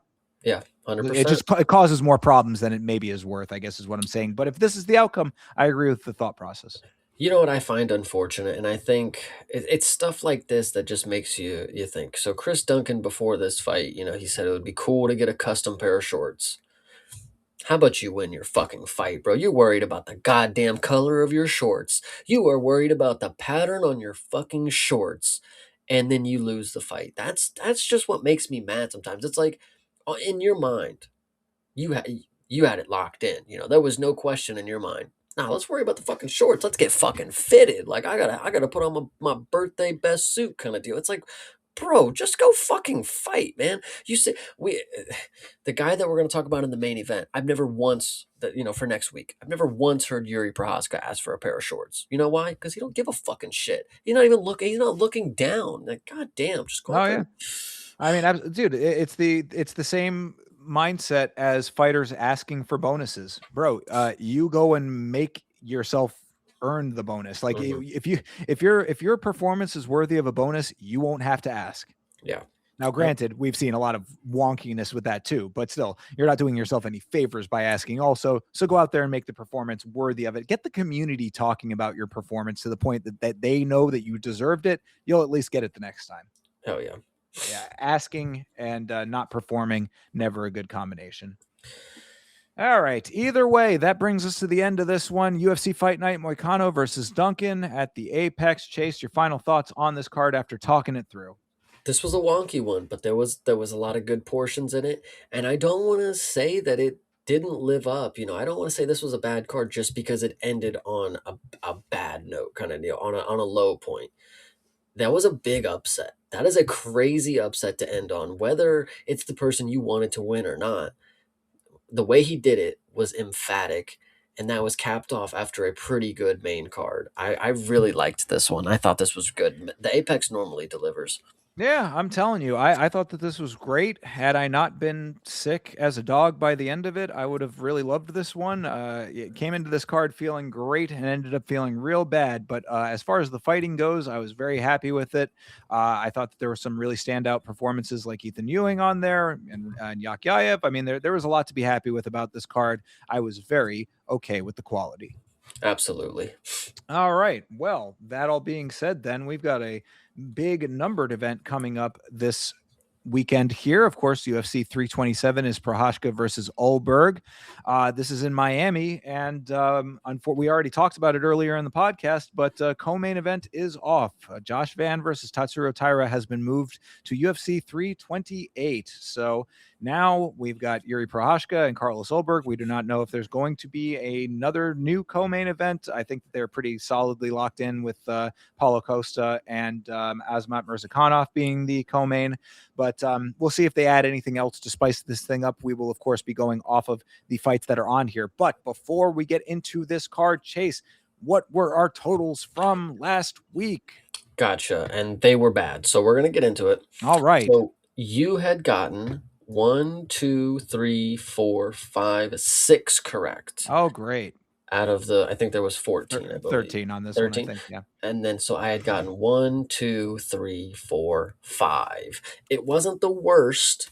We picked a lot of them that were, the same, and that was unfortunately at your fault because I got most of them wrong. So you taking picks down with me. It's crazy. And I'm not necessarily going off of you though. You got well, to understand this. I know, but the ones that you didn't pick the same, you definitely hit. So shout out to you on those ones. But we did all right. I don't think anybody did good for a week like this. This is another one where the main event just fucking fucked us all up. So And what are our current totals in total? in total, I have 88. You have 73. All right. I mean, still making small improvements here, perhaps, but This is long our ways week. to go. Yeah, We're both exactly. gonna go undefeated. We are locking in here. Well, we'll see. I mean, this is a scary one to start out with for that then. Of course, first fight of the evening, or not first fight, the main event of the evening, I should say. Yuri Prochazka versus Carlos Ulberg. I mean, I think that everybody is in the same boat here, but is there, I mean, are we all getting snowed by the lack of personality by Carlos Ulberg is what I'm talking about. Obviously, Yuri is going to come out here and do his thing. Ulberg is one of the more uninteresting fighters that is in the promotion.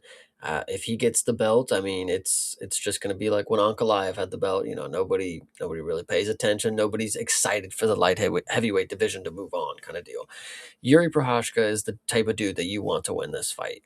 But the immediate thing that I think is going to be a problem, and this is me being real and unfortunately truthful. I think Carlos Ulberg is able to stay on the outside and low kick, and Yuri Prohaska does not check low kicks. He has 5 rounds to go. He was already getting ate up with low kicks by Rakic, by Khalil.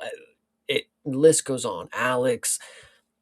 Yuri's going to struggle. He has yet to struggle with that enough to where he loses, of course, other than Alex, but I think it's going to be a real problem if Ulberg is able to, it only takes that one. You saw with Azamat Bekayev right at the end of the beginning of the third, he gets kicked a couple times and then boom, now he's hobbling and it's like, all right, now the fight's really fucking over. So if Yuri gets kicked wrong once, if he thinks he can take it and just doesn't check it and now he's fucking limping for the rest of the fight, it could be a long fight. But Yuri is the type of Chad that even with that possibility, I would never ever bet against this guy. This guy is the epitome of madness. He deserves the belt. He's not somebody who's here to be a superstar. He's not here to have a good time. He is here because he wants to be the best mixed martial artist at the light heavyweight division in the UFC. He's fighting for the belt because the belt means something to him. It doesn't mean anything to anybody else. Hamzat just came out more recently and said, I'm not really, why would I care if I'm inactive? I'm making millions of dollars now. I have all these sponsorships because I'm the champion. It's like, yeah, we fucking get it. Anyway, Yeah. Yuri would never do something like that. He wants the belt because that means there is nobody on planet Earth that could beat him in the light heavyweight division competition. And he cares about competition. That's what this is about. It is mixed martial arts, and he wants to be the best. And beating Carlos Ulberg right now proves to the world that he is the best in the light heavyweight division. Yeah, I mean, you're making very good points there, but my counter to all of that would be that Carlos Ulberg is also that guy to an extent. We just don't know or care. And I look, I mean, I'm only saying this to play devil's advocate here. I mean, Ulberg is a dude who goes out there and wins fights very quietly because he just wants to fight and be the best himself. He's a guy who does not have much personality, but what he does is go and win fights. That's why he is 14-1. That is why he is in this position that he is in right now.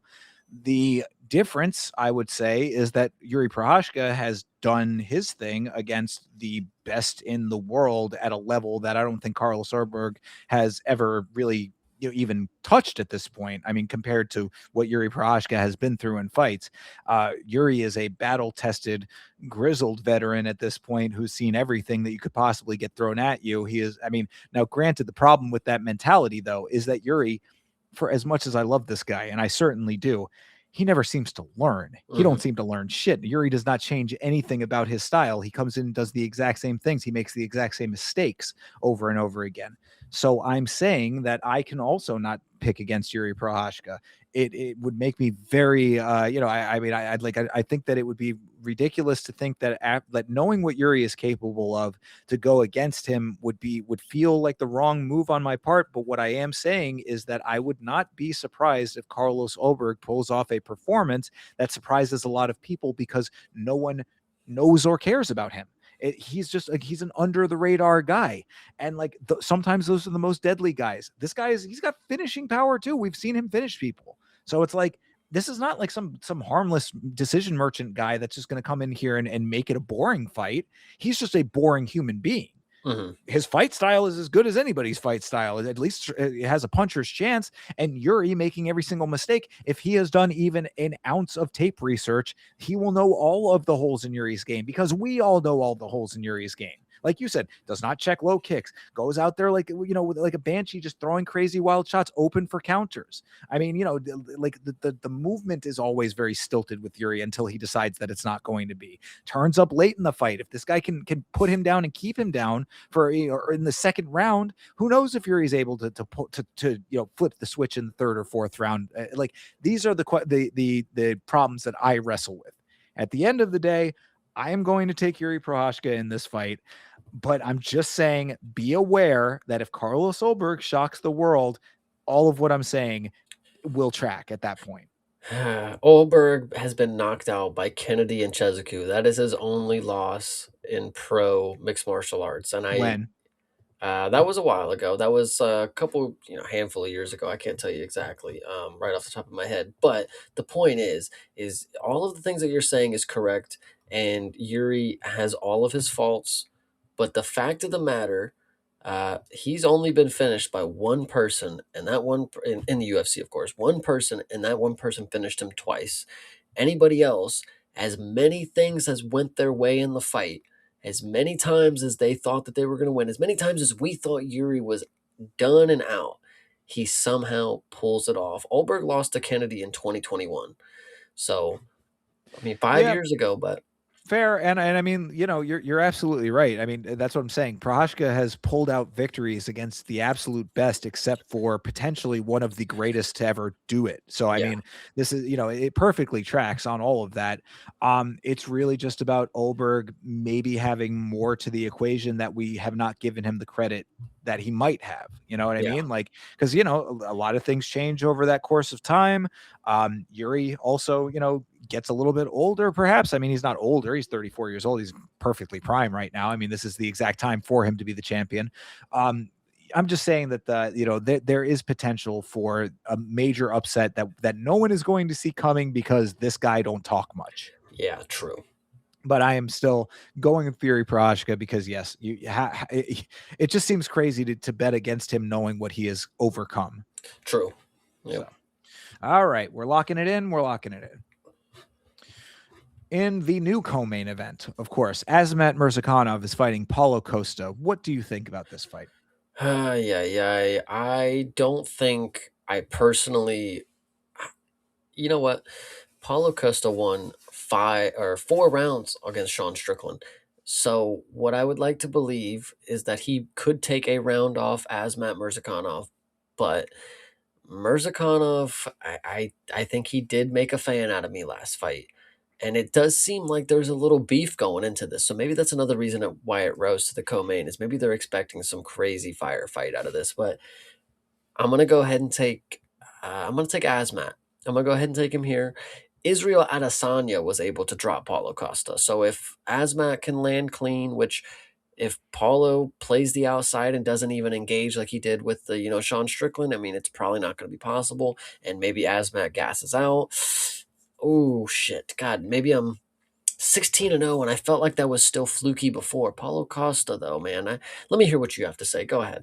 Ah, I have never been sold on Paulo Costa's skill set. I think that he has been Mr. Favorable matchmaking, except in the fights that he proved that he was going to lose and then did lose those fights.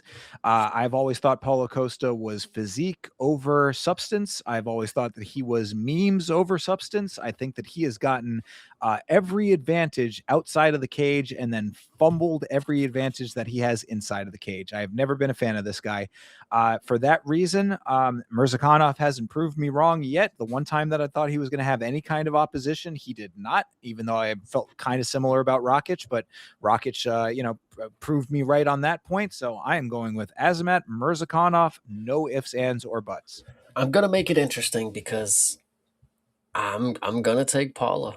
Yes. I'm gonna go ahead and take him. I'm gonna say that he'll dance around Asmat for as long as he needs, and then Mirzakhanov, another guy who popped for steroids, got a lot of probably favorable matchups up until he got to the UFC. Even in the UFC, these are favorable matchups. Um, I finally think that we're gonna get some scandalous shit going on. Either Paulo finishes him or the judges are gonna give it to him. Either way, I'm gonna go ahead and take Costa. Yeah, I mean, I will certainly grant you that there is potential for judges fuckery with that. Mhm. Yeah, I will definitely grant that. But I think that Azamat probably has to hunt him down for a little while, and if Paulo tries to play the wrestle fuck game, it is going to go very badly for him. Yeah, I think really it's gonna there is definitely potential for a Strickland repeat with Paulo playing the outside, because Paulo, if he does not get what he wants out of a fight, will go into retreat mode. So yeah, I mean, we'll see what the judges play with in their own minds based on what they're getting out of the fight.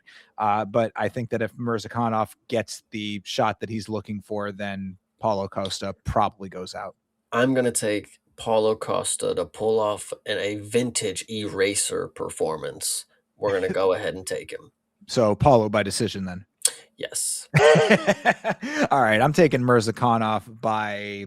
Yeah, this is a 3-round fight. I'm taking him by decision too. Actually, I think Paulo's going to run, and he's going to have to chase him down. You want me to mark this in the? You want me to mark by decision down? Nah, you don't have to. But I Okay. mean, Okay. if you want to start doing that, we can. But I don't particularly like doing that. Nah, we're fine. Ups and downs is all I really care about. Honestly, I don't even really care about that too much. But we do it on the show, so there True. you go. All right, next up is Curtis Blades versus Josh Hokett. I did see 10-7 in the chat saying that he thinks that this is fraud check city for Mr. Hokett. What do you think? I'm also somewhat leaning towards Curtis Blades. I think one thing I do know about Curtis Blades, and this is what I just realized. The reach is pretty crazy. 80-inch to 73. Now I normally don't take this into account. I normally don't care too much. But Curtis Blades has a pretty good jab. He has a really good 1-2. So if Josh Hokett stands in front of him, he will get blasted with the 1-2, just like Tom Aspinall was, kind of deal, even before the fight started. The first fight, that is. Curtis Blades, again, a very good 1-2 blast down the pipe, and he has the wrestling to back it up. If Josh Hokett thinks he's going to shoot, Curtis Blades probably is able to out wrestle him. Hopefully, if he, if we're in front of each other, obviously, if we have some extenuating circumstances, I mean, anything's possible. But Curtis Blades is still hanging around. He didn't, it's not like he quit against Kunaev and actually, skated away with the split decision win. His last performance, I can't even remember who it was now that I think about it. Was it not the? Was it? It wasn't Kunaev. I believe he Uh, had another one. I think he had to have. Let me double check real quick. No, No. it was the Yeah. Kunaev one. Okay, but I'm gonna take Curtis Blades here. I'm definitely gonna take Blades. I think he might even be able to get the same sort of finish that he did against Jailton. I think that if Josh Hokett commits to a takedown, Blades might be able to just elbow the shit out of him. All right, I like it. I am going to take Josh Hokett in this fight. I am not a huge fan of him on the microphone, but everything that I have seen out of Josh Hokett has been signaling to me that he very well might be next up at heavyweight. Only because he has cardio. That's my main point. He actually has cardio for a heavyweight. Now, granted, there have been times later on in fights that maybe it gets a little bit tested, but he can at least make it clearly and definitively through round one without gassing out. For a heavyweight, That's saying something. So cardio is there for him, what we've seen. His wrestling is actually like legitimate wrestling. This, again, this is one of the things about Curtis Blades that I've said Curtis Blades casts a level 5 charm spell on people, making them believe that he is some kind of phenom wrestler. He has wrestling, specifically wrestling, but it never transitions into submissions. It never transitions to the grappling and finally to the submission. So can he overcome the wrestling? He can probably contend with it, but I think that Hokit actually comes in with a quality wrestling acumen. You pair that with some legitimately decent striking, which we have seen some knockouts out of this guy. I think that the way that you approached it, Chase, by highlighting Blades' his striking, that's the exact right way to look at it, because I think that they're both going to think wrestling negates on this one. So it's probably going to be striking.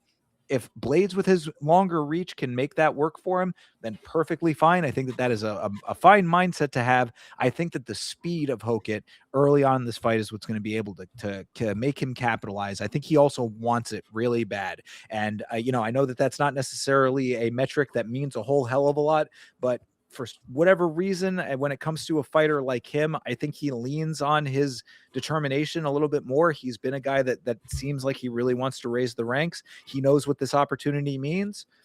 I'm going with the hot shot over here.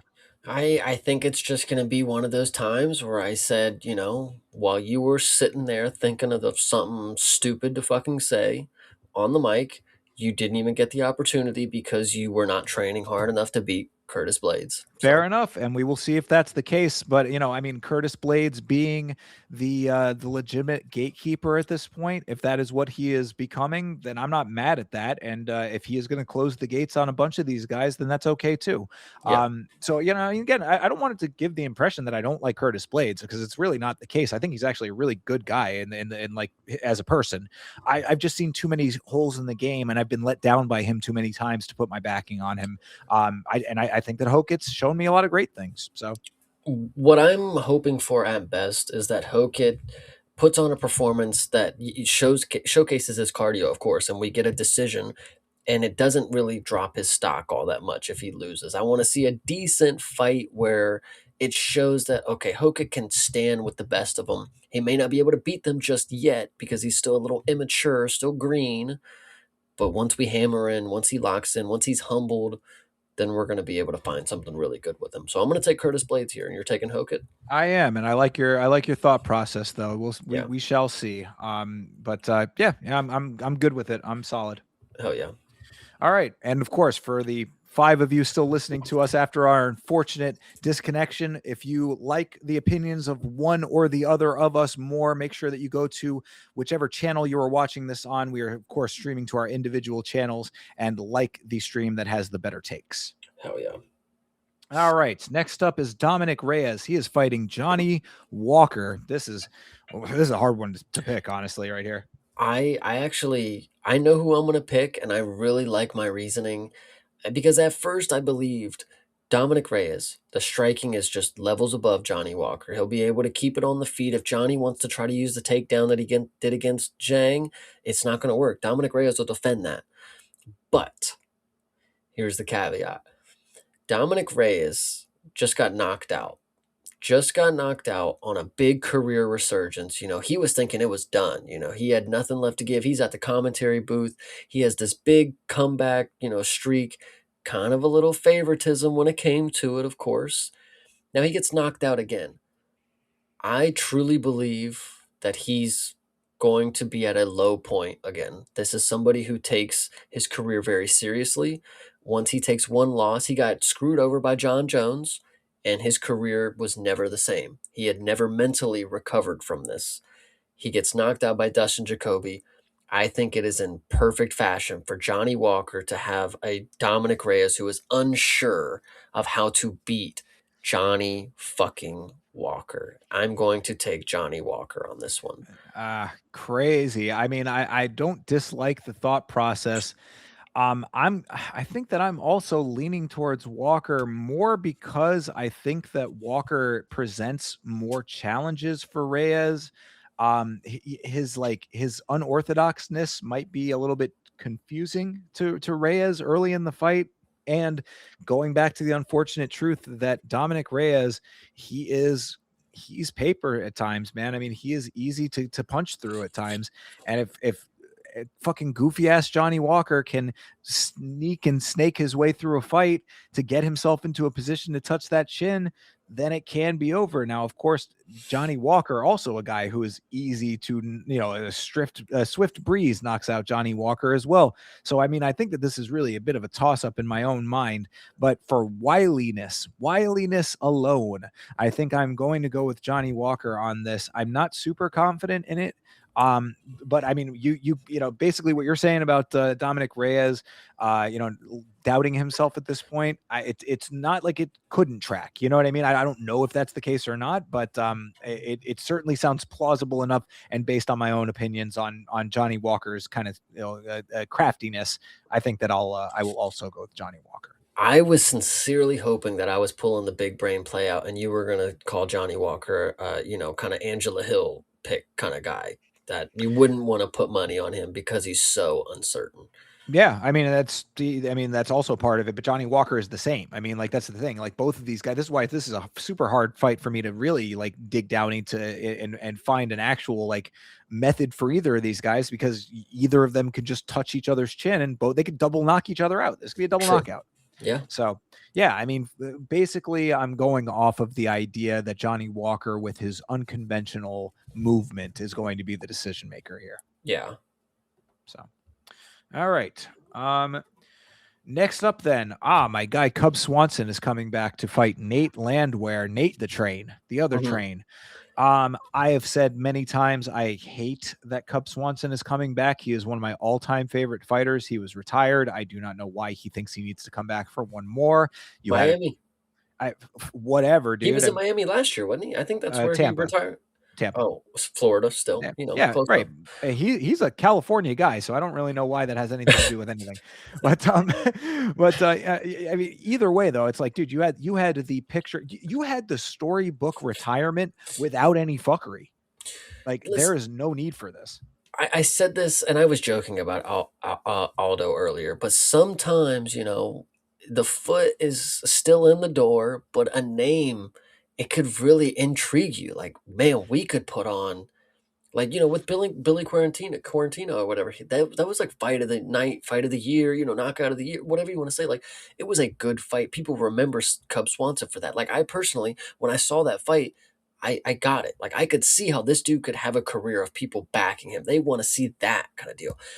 This fight right here, he probably saw Nate Landwehr's on the table and thought that could be and one of the more exciting fights of my career up until this point kind of deal. And that's a lot of people on the resume. But Nate Landwehr, this is fireworks. Like, this is a fight where if you are somebody who will give it back, like Nate will make a war out of it. So I think when you see a name like this, sometimes the name just, your ears perk up here and like, that could mean big things for my career. Not necessarily Nate Landwehr is going to make Cub Swanson anything, but like putting on another entertaining war of a fight like that's only going to elevate you more. I mean, and if you're still wanting to do it, go for it, bro. You're fucking whatever.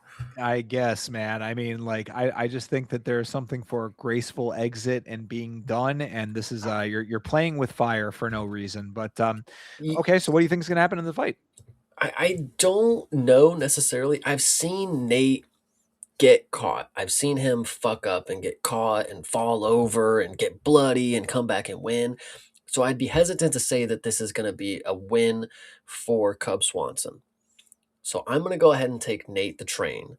And I think this is going to be a lot easier of a pick because no matter the style, now Cub Swanson is for his age, very elusive, very quick, very fast, still packs a punch, but keeps his hands very, very low.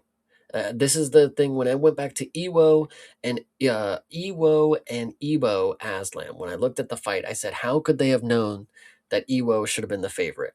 When you watch the fight, Ibo hands down, Evo hands up. Chin tucked, chin out. I think this is exact right here. I mean, Nate Landwehr has a very high guard. He puts a lot of pressure on the front foot. If Cub Swanson is able to stay on the outside and kick his front leg, I mean, sure. But again, Cub Swanson leads with his hands down. He's 42 years old. Nate the Train is in the UFC and he's got the biggest left arm in whatever the fuck state he's in right now. So he's going to go ahead and win this one. I have no doubt in my mind. Yeah, look at these guns, Nate. I look at these guns, Nate. Indeed. Yeah, no, I agree. I'm also taking Nate Landwehr. I hate it. I absolutely hate it. I really to pick against one of my all-time favorite fighters hurts my heart. But what I was just doing there real quick because I had to double check who it was. But Cub Swanson has a win on his record against Hakeem Dawodu. That was a robbery win for Cub. That was late in his career, and then I believe that he has the loss to Andre Fili there as well. Um, these are not guys that are like, I mean, I say Hakeem Dawodu. When was the last time that you heard that name or recalled that name? Never in my life. Exactly. So that being said, Cub, you should have stayed retired, brother. There is no need for this. I think that this is an unnecessary return for absolutely there's no gain to this. Maybe you're going to get a little extra cash in your pocket to put another addition on the house or something, and maybe that's why he's doing it. But for actual fighting purposes, this is a very dumb idea. And Nate the Train has already fought Duho Choi. I mean, now, so like he lost that fight, of course, but that was one of the greatest fights of all time, Cub Swanson versus Duho Choi. He's seen what, that level looks like. I Mhm. think that he's going to be able to figure out the older, slower, less powerful, perhaps, version of that. Yeah. I mean, this dude was matched up with Darren Elkins not too long ago. If that doesn't tell you where his skill level lies, I mean, that was a competitive matchup in the matchmaker's eyes. Like, yes, Cub Swanson versus Darren Elkins, banger. That's what Like, I'm so, talking about. And again, going back to the Hakeem Dawodu fight, that was a fight that he clearly lost and got gifted to him by the judges. He is such a favorite of mine that I remember the robbery wins. You know what I'm saying? So mhm. it's like, but having that in on my lexicon of memory, that it certainly taints a fight like this against a guy like Nate, who I know puts it all out there. Even when he loses, he puts it all out there. So I hate this. I'm not happy about this in the slightest, and I'm not going to be happy if I'm right. This will be a good fight, though, for sure. Fight of I the hope night, so. most likely. I hope so. I really do hope that at the very least that he gets that out of it, because that's the only reason that this is worth for him aside from the money. Hell yeah.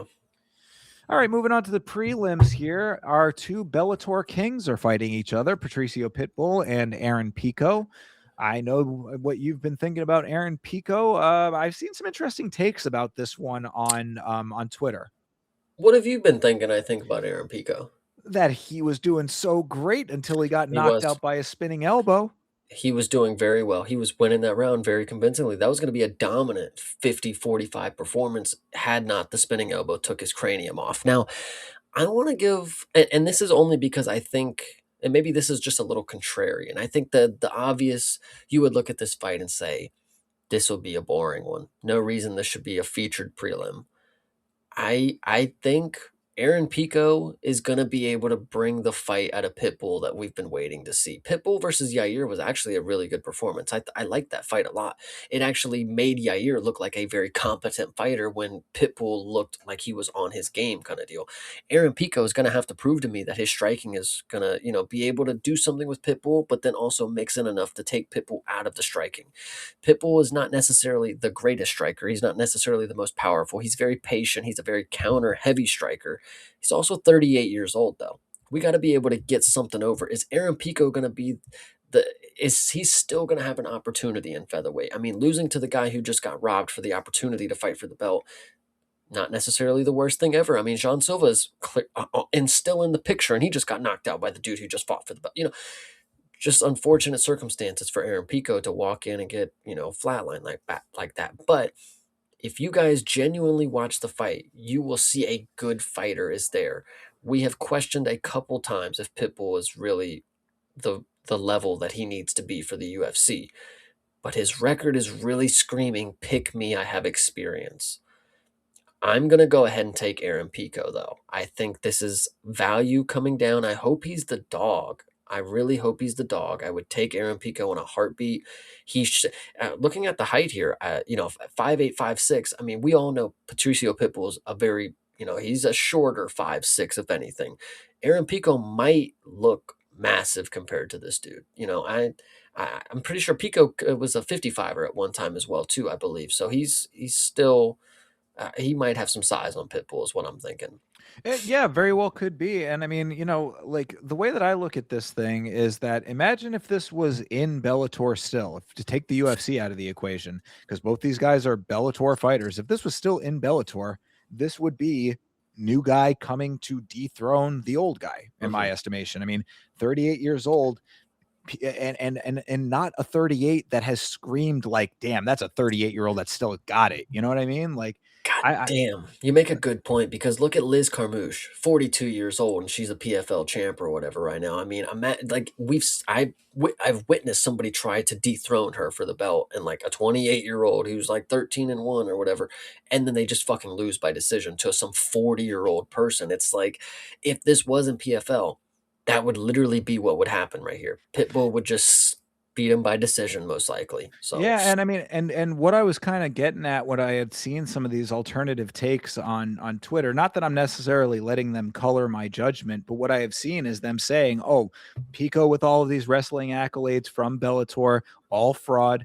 I mean, this is not me talking. I'm telling this mhm. is what I'm reading now. I'm not, take this with a grain of salt, but this is what I've been seeing people saying, oh, that this is like lower level guys that he was able to get one over on. He's not as good as his record would claim, all this kind of stuff. And I'm just like, hard to believe, all of these things. But I mean, this is what you see. Now, the age does concern me because this is not a 38, like I said, that has screamed, this guy still got it. He is the greatest on the planet. Um, this is a tough one for me in that regard. My gut is saying go with Aaron Pico based on a little bit of what we had seen out of him before, and just the fact that even champions all have to end their runs, one day, regardless. So like if this was Bellator, 38 years old, about the time that a champion would be going out, I think I got to go with Pico also.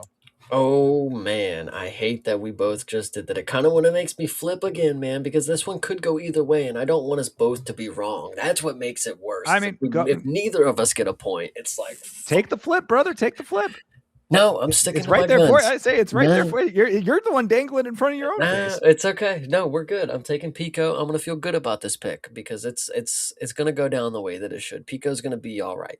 Yeah, because I mean, we know that Pitbull is not going to catch him with something. You know what I mean? Like Pitbull is not the type of fighter that catches you with anything. He grabs onto you. He literally catches you and holds you. True. I was looking at the record. Pitbull did knock out Michael Chandler in the first round. I don't know if it was a knockout, TKO, whatever the case may be, but that was a while ago.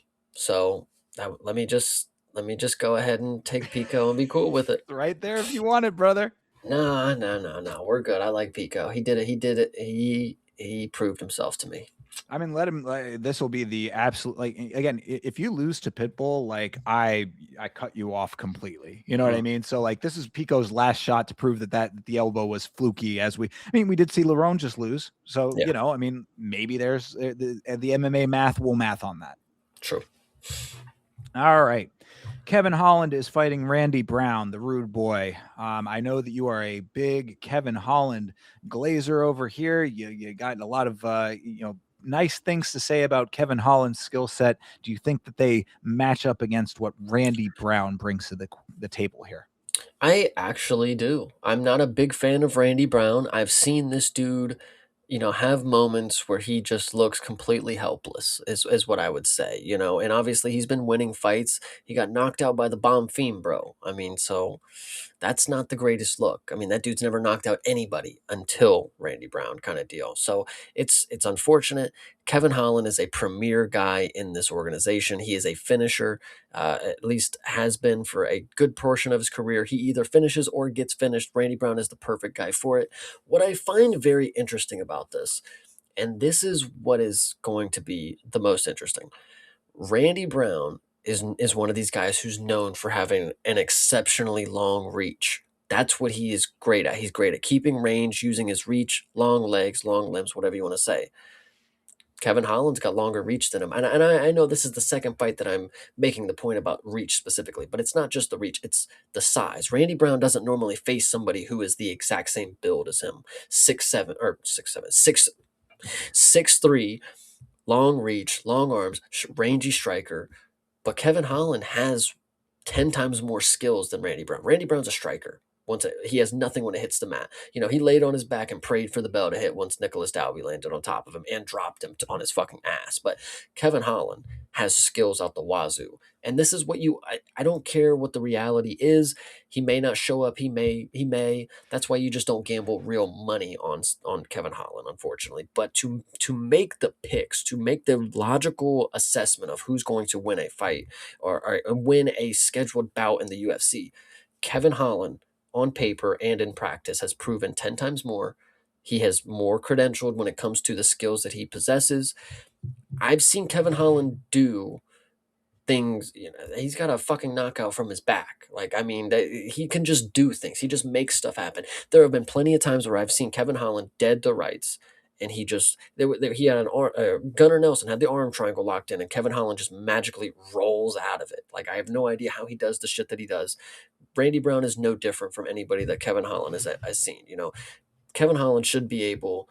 Let me say it this way: Kevin Holland has seen a Randy Brown before. Randy Brown most likely has not seen a Kevin Holland. So that's what I'm going with here. I mean that is a sound logical argument for that, but you know I am always hung up on exactly what you said prior. You know that Kevin Holland is just too unpredictable for me.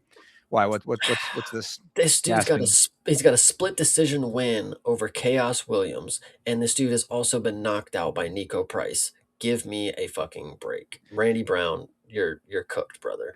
When were they? These were a while ago, I bro. was gonna say Nico Price has to be in like the fucking late '90s. Give me a break. Yeah. So, all right, dude. I mean, yeah, you know, Randy Brown has also been around for a very long time, as I have said. You know, I for whatever reason, for a while there, was thinking that Randy Brown was a newer fighter, and then we saw him on UFC 217. So, you know, when we did the rewatch of that, Randy Brown has seen it all. I'm not too concerned about Kevin Holland when it comes to all of the craftiness and all of the cooler, you know, highlight worthy shit that he has done. What I'm concerned about with Kevin Holland is the fact that if he doesn't win the fight, he throws his hands up and says, "Hey guys, damn, it was just not, you know, I really fucked up that time." And then they just book him again and again and again. I cannot in good faith put my backing on someone that is that flippant about winning.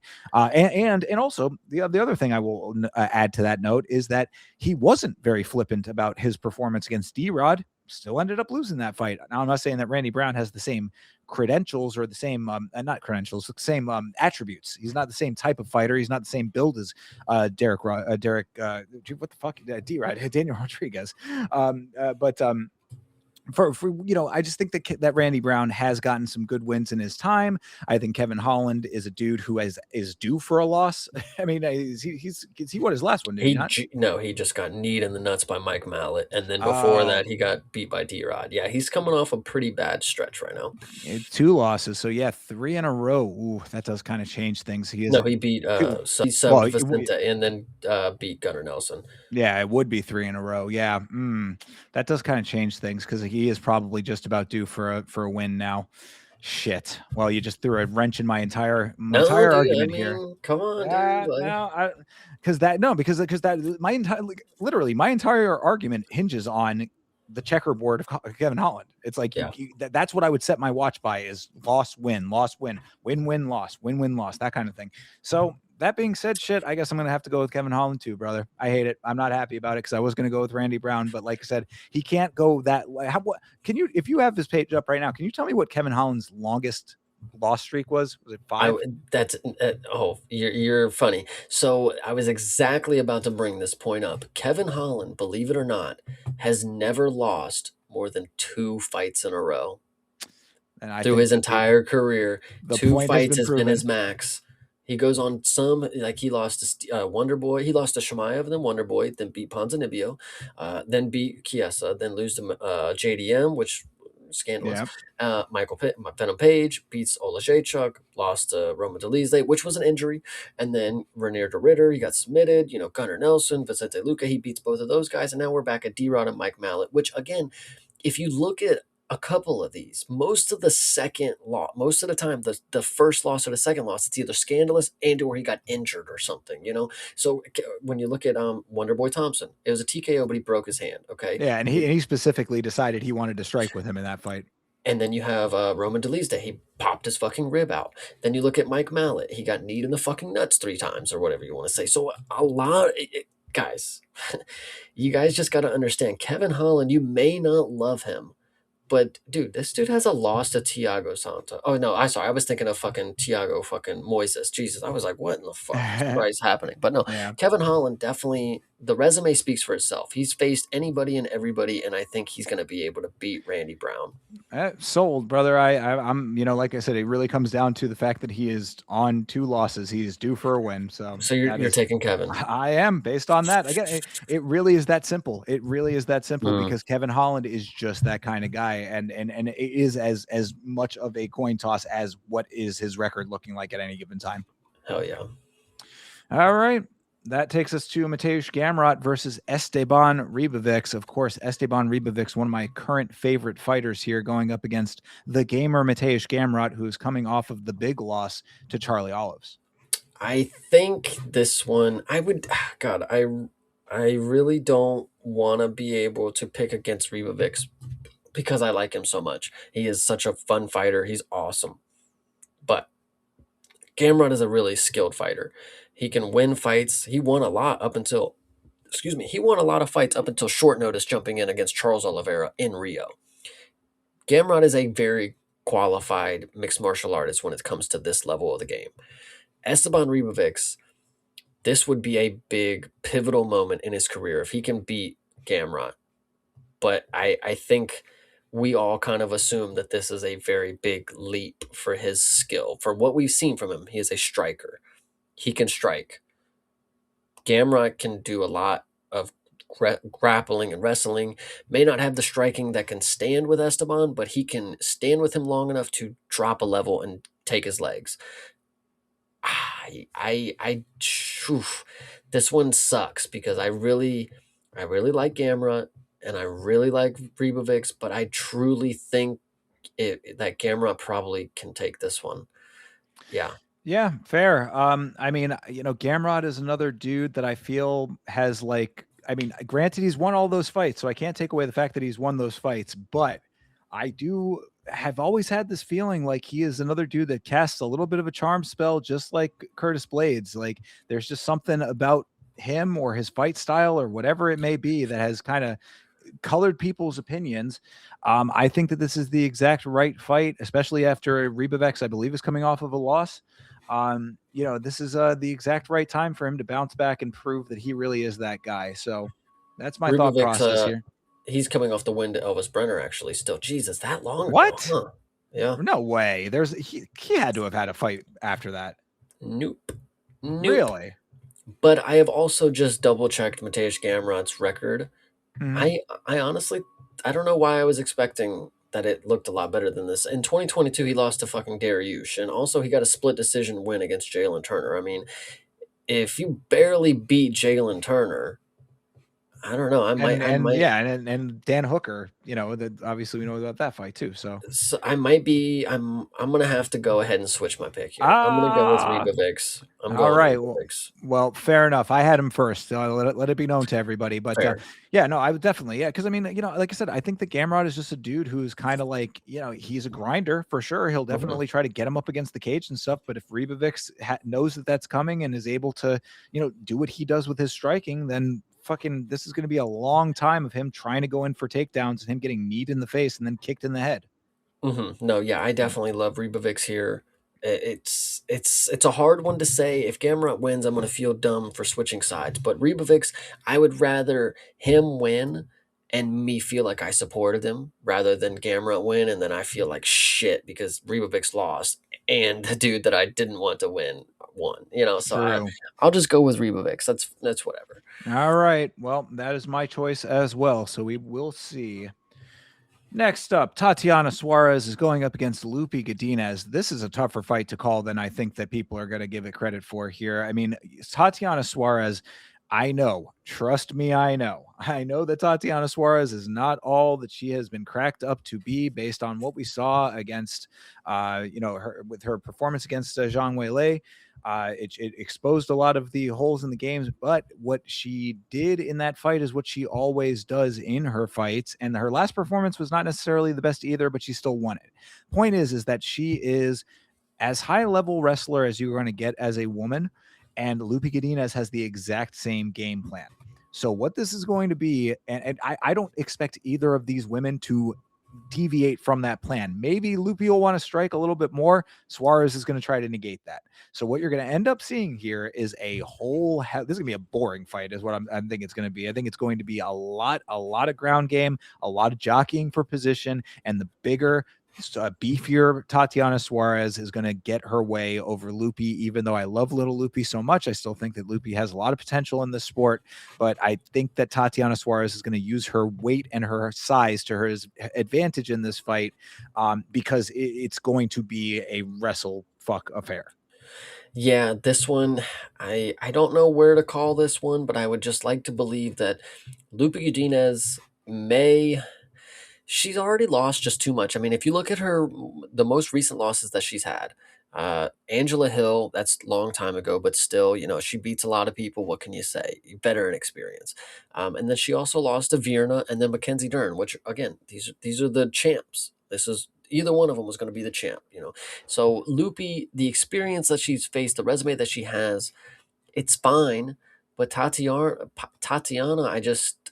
I feel like she's probably I don't.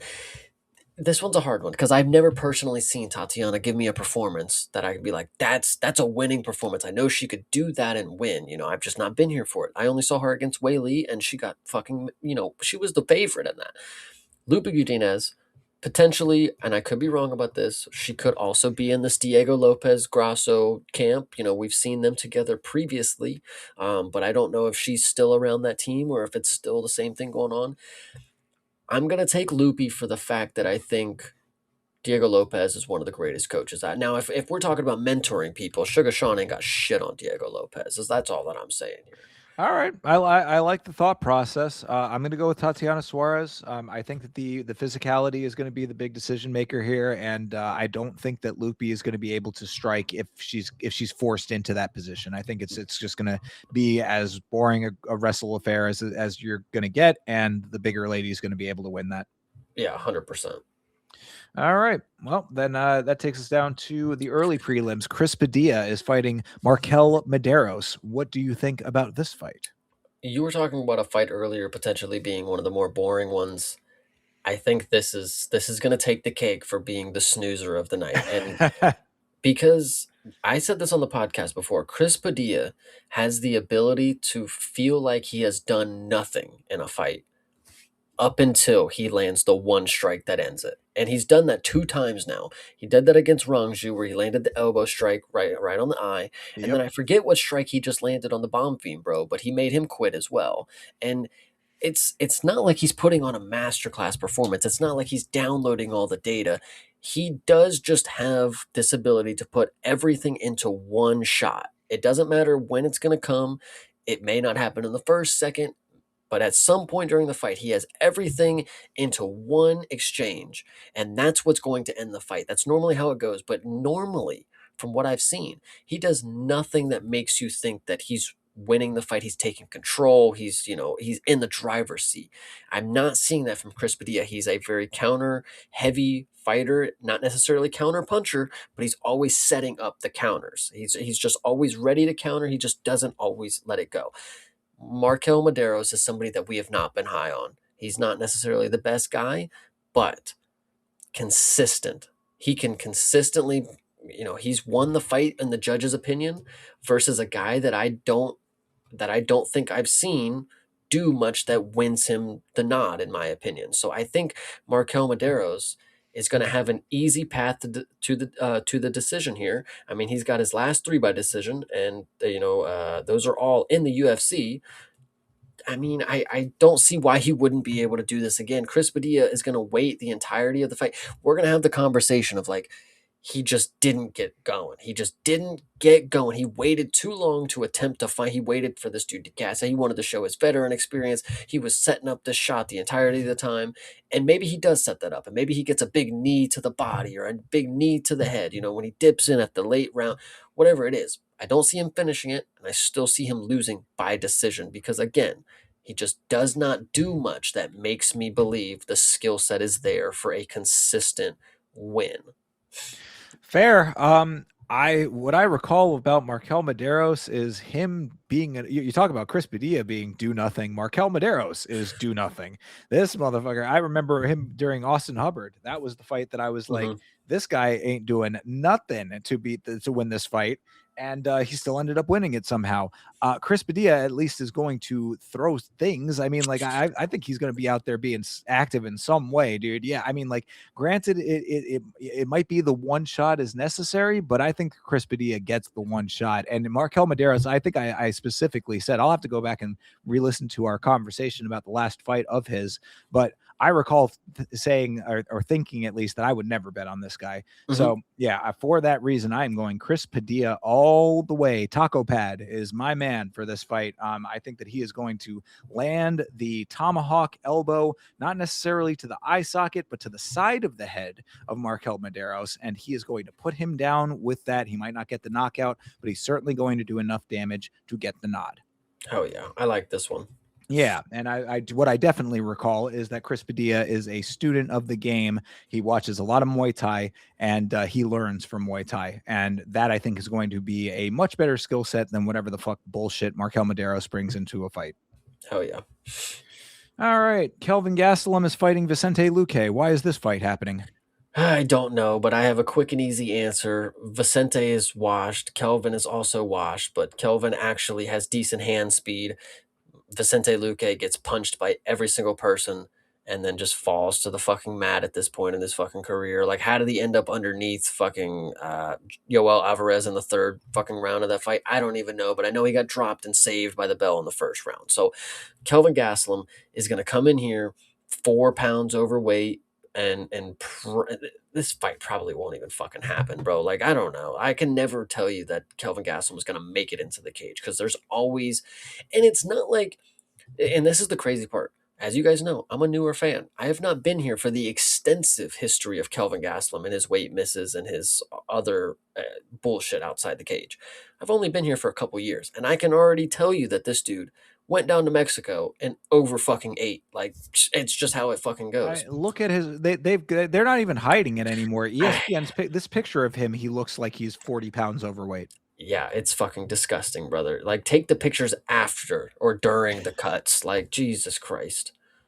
Yeah. But so that being said, I mean, nothing. No consideration for Vicente Luque by sub. No fucking chance, brother. No. If Dustin Stoltzfus didn't get the sub on Kelvin, has he ever? I mean, he's been sub 3 times. Okay, Sean Brady got it. Okay, that's fair. But Sean Brady's not Vicente Luque. I So mean, Vicente Luque is Darce King over here. He's known for it. true. I'm still gonna take Gaslam. I think Vicente just doesn't have the mentality to compete on the feet anymore. Kelvin Gaslam, he might be able to finish him on the feet, guys. I think we're gonna get a knockout for Kelvin. Yeah, no, I'm agreeing with you. I'm taking Kelvin as well. I hate taking him because I think you're exactly right. I think he's going to come in sloppy and overweight. The UFC just doesn't care for whatever reason. He has Dana White privilege, so he comes in 4 pounds overweight, no weight cut, no problems with that. He goes out there with the same level of striking that he has no worries about ever being knocked out. He's got a great chin, so that's taken out of the equation. And as soon as Vicente Luque tries to go for a sub, he can just land shots on him. He's got to get close to him to get his hands on him. Yeah, 100%. I hate it. I do. I will never. Look. Kelvin Gastelum is in the Hall of Fame for the Izzy fight. That's certainly valid. I would say everything that he has done since that fight is questionable at best, and I cannot believe the organization lets him get away with the bullshit that he gets away with strictly off of that. There has to be something else behind the scenes. Yeah, he's got dirt on Dana. I Sure. guess so. Got some pictures in the on the thumb drive. Yeah. All right, well, we'll see what happens there. But in the opener of this card, Charles Radke, Chuck Buffler, is back fighting Francisco Prado, the other Argentinian. the less Argentinian? I mean, this one is pretty easy. Francisco Prado lost to Veretennikov, and that guy, he's looking decent, but we know he's probably not. Charles Radke is not somebody that I would say is the greatest. He's not going to go out here and put on. Hold the fucking phone. If they're Yes. having Francisco Prada listed at 5'10", that guy's like five. That dude's a midget, I'm pretty sure. Either way, Charles Radke is being shorter than this guy. I don't buy it. Make sure you keep an eye on this. When the fight starts, you tell me who is taller because All Francisco right. Prada, from my recollection, is a very stout person, but All he's right. also 23 years old. He still does not have the skill that makes you believe. Like, think of the other 20-year-olds. Josh Van, 24 years old, whatever you want to say. Like, Francisco Prada doesn't have any of those raw talent like that you would be like, there it is. Like, that's going to be that's going to be the thing that makes him great. He could do that if he hones in on that and gathers all these other things. He could be great.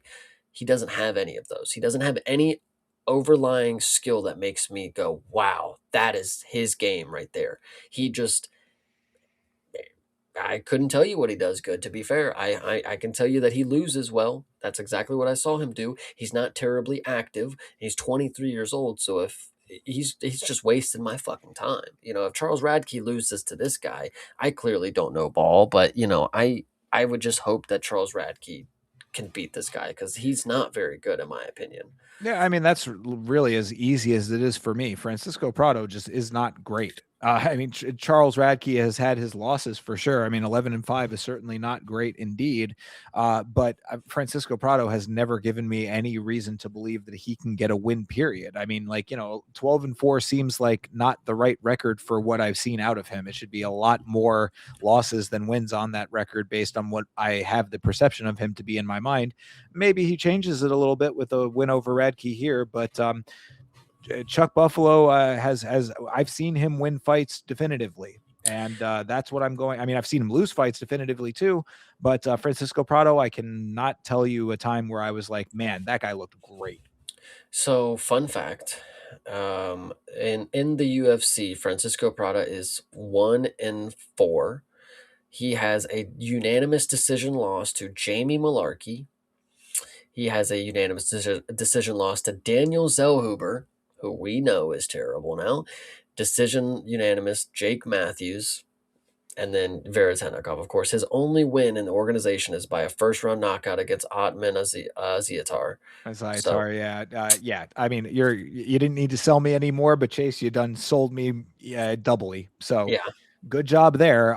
Yeah, I mean, again, this guy is not good. Like he's yeah. the fact that he is he's not UFC caliber is what I should say. Mhm. I think that's the better way to describe it. He's not of the UFC caliber. He's another one of these dudes that's waiting to get cleared off the roster. So this will probably be it right here.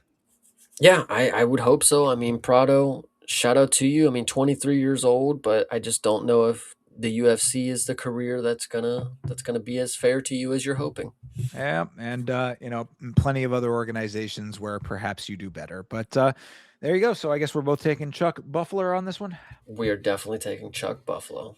All right. Well, then that takes us to the end of the card. And of course, you can watch along with us for UFC 327 on our individual watch alongs, myself at youtube.com/@Yama Show, and Chase. I know that you can tell them where they can find you. They will find me watching the UFC cards on Saturday at youtube.com/@CPSmalls. So make sure you check that out, everybody. I appreciate it. Absolutely. I am also on Instagram, Twitter, and Facebook at Yama Show. Make sure you follow the socials, yamashow.com, for all of your merchandise, both the Yama and last week's fights related. Make sure you cop something at the merch store. Appreciate you guys. Thank you very much for hanging in with us through the technical difficulties. As always, we very much appreciate that as well. I'm going to look into getting those sorted right after we end right now. So until next time, everybody, have a great rest of your night, a great rest of your week. And as always, fight on.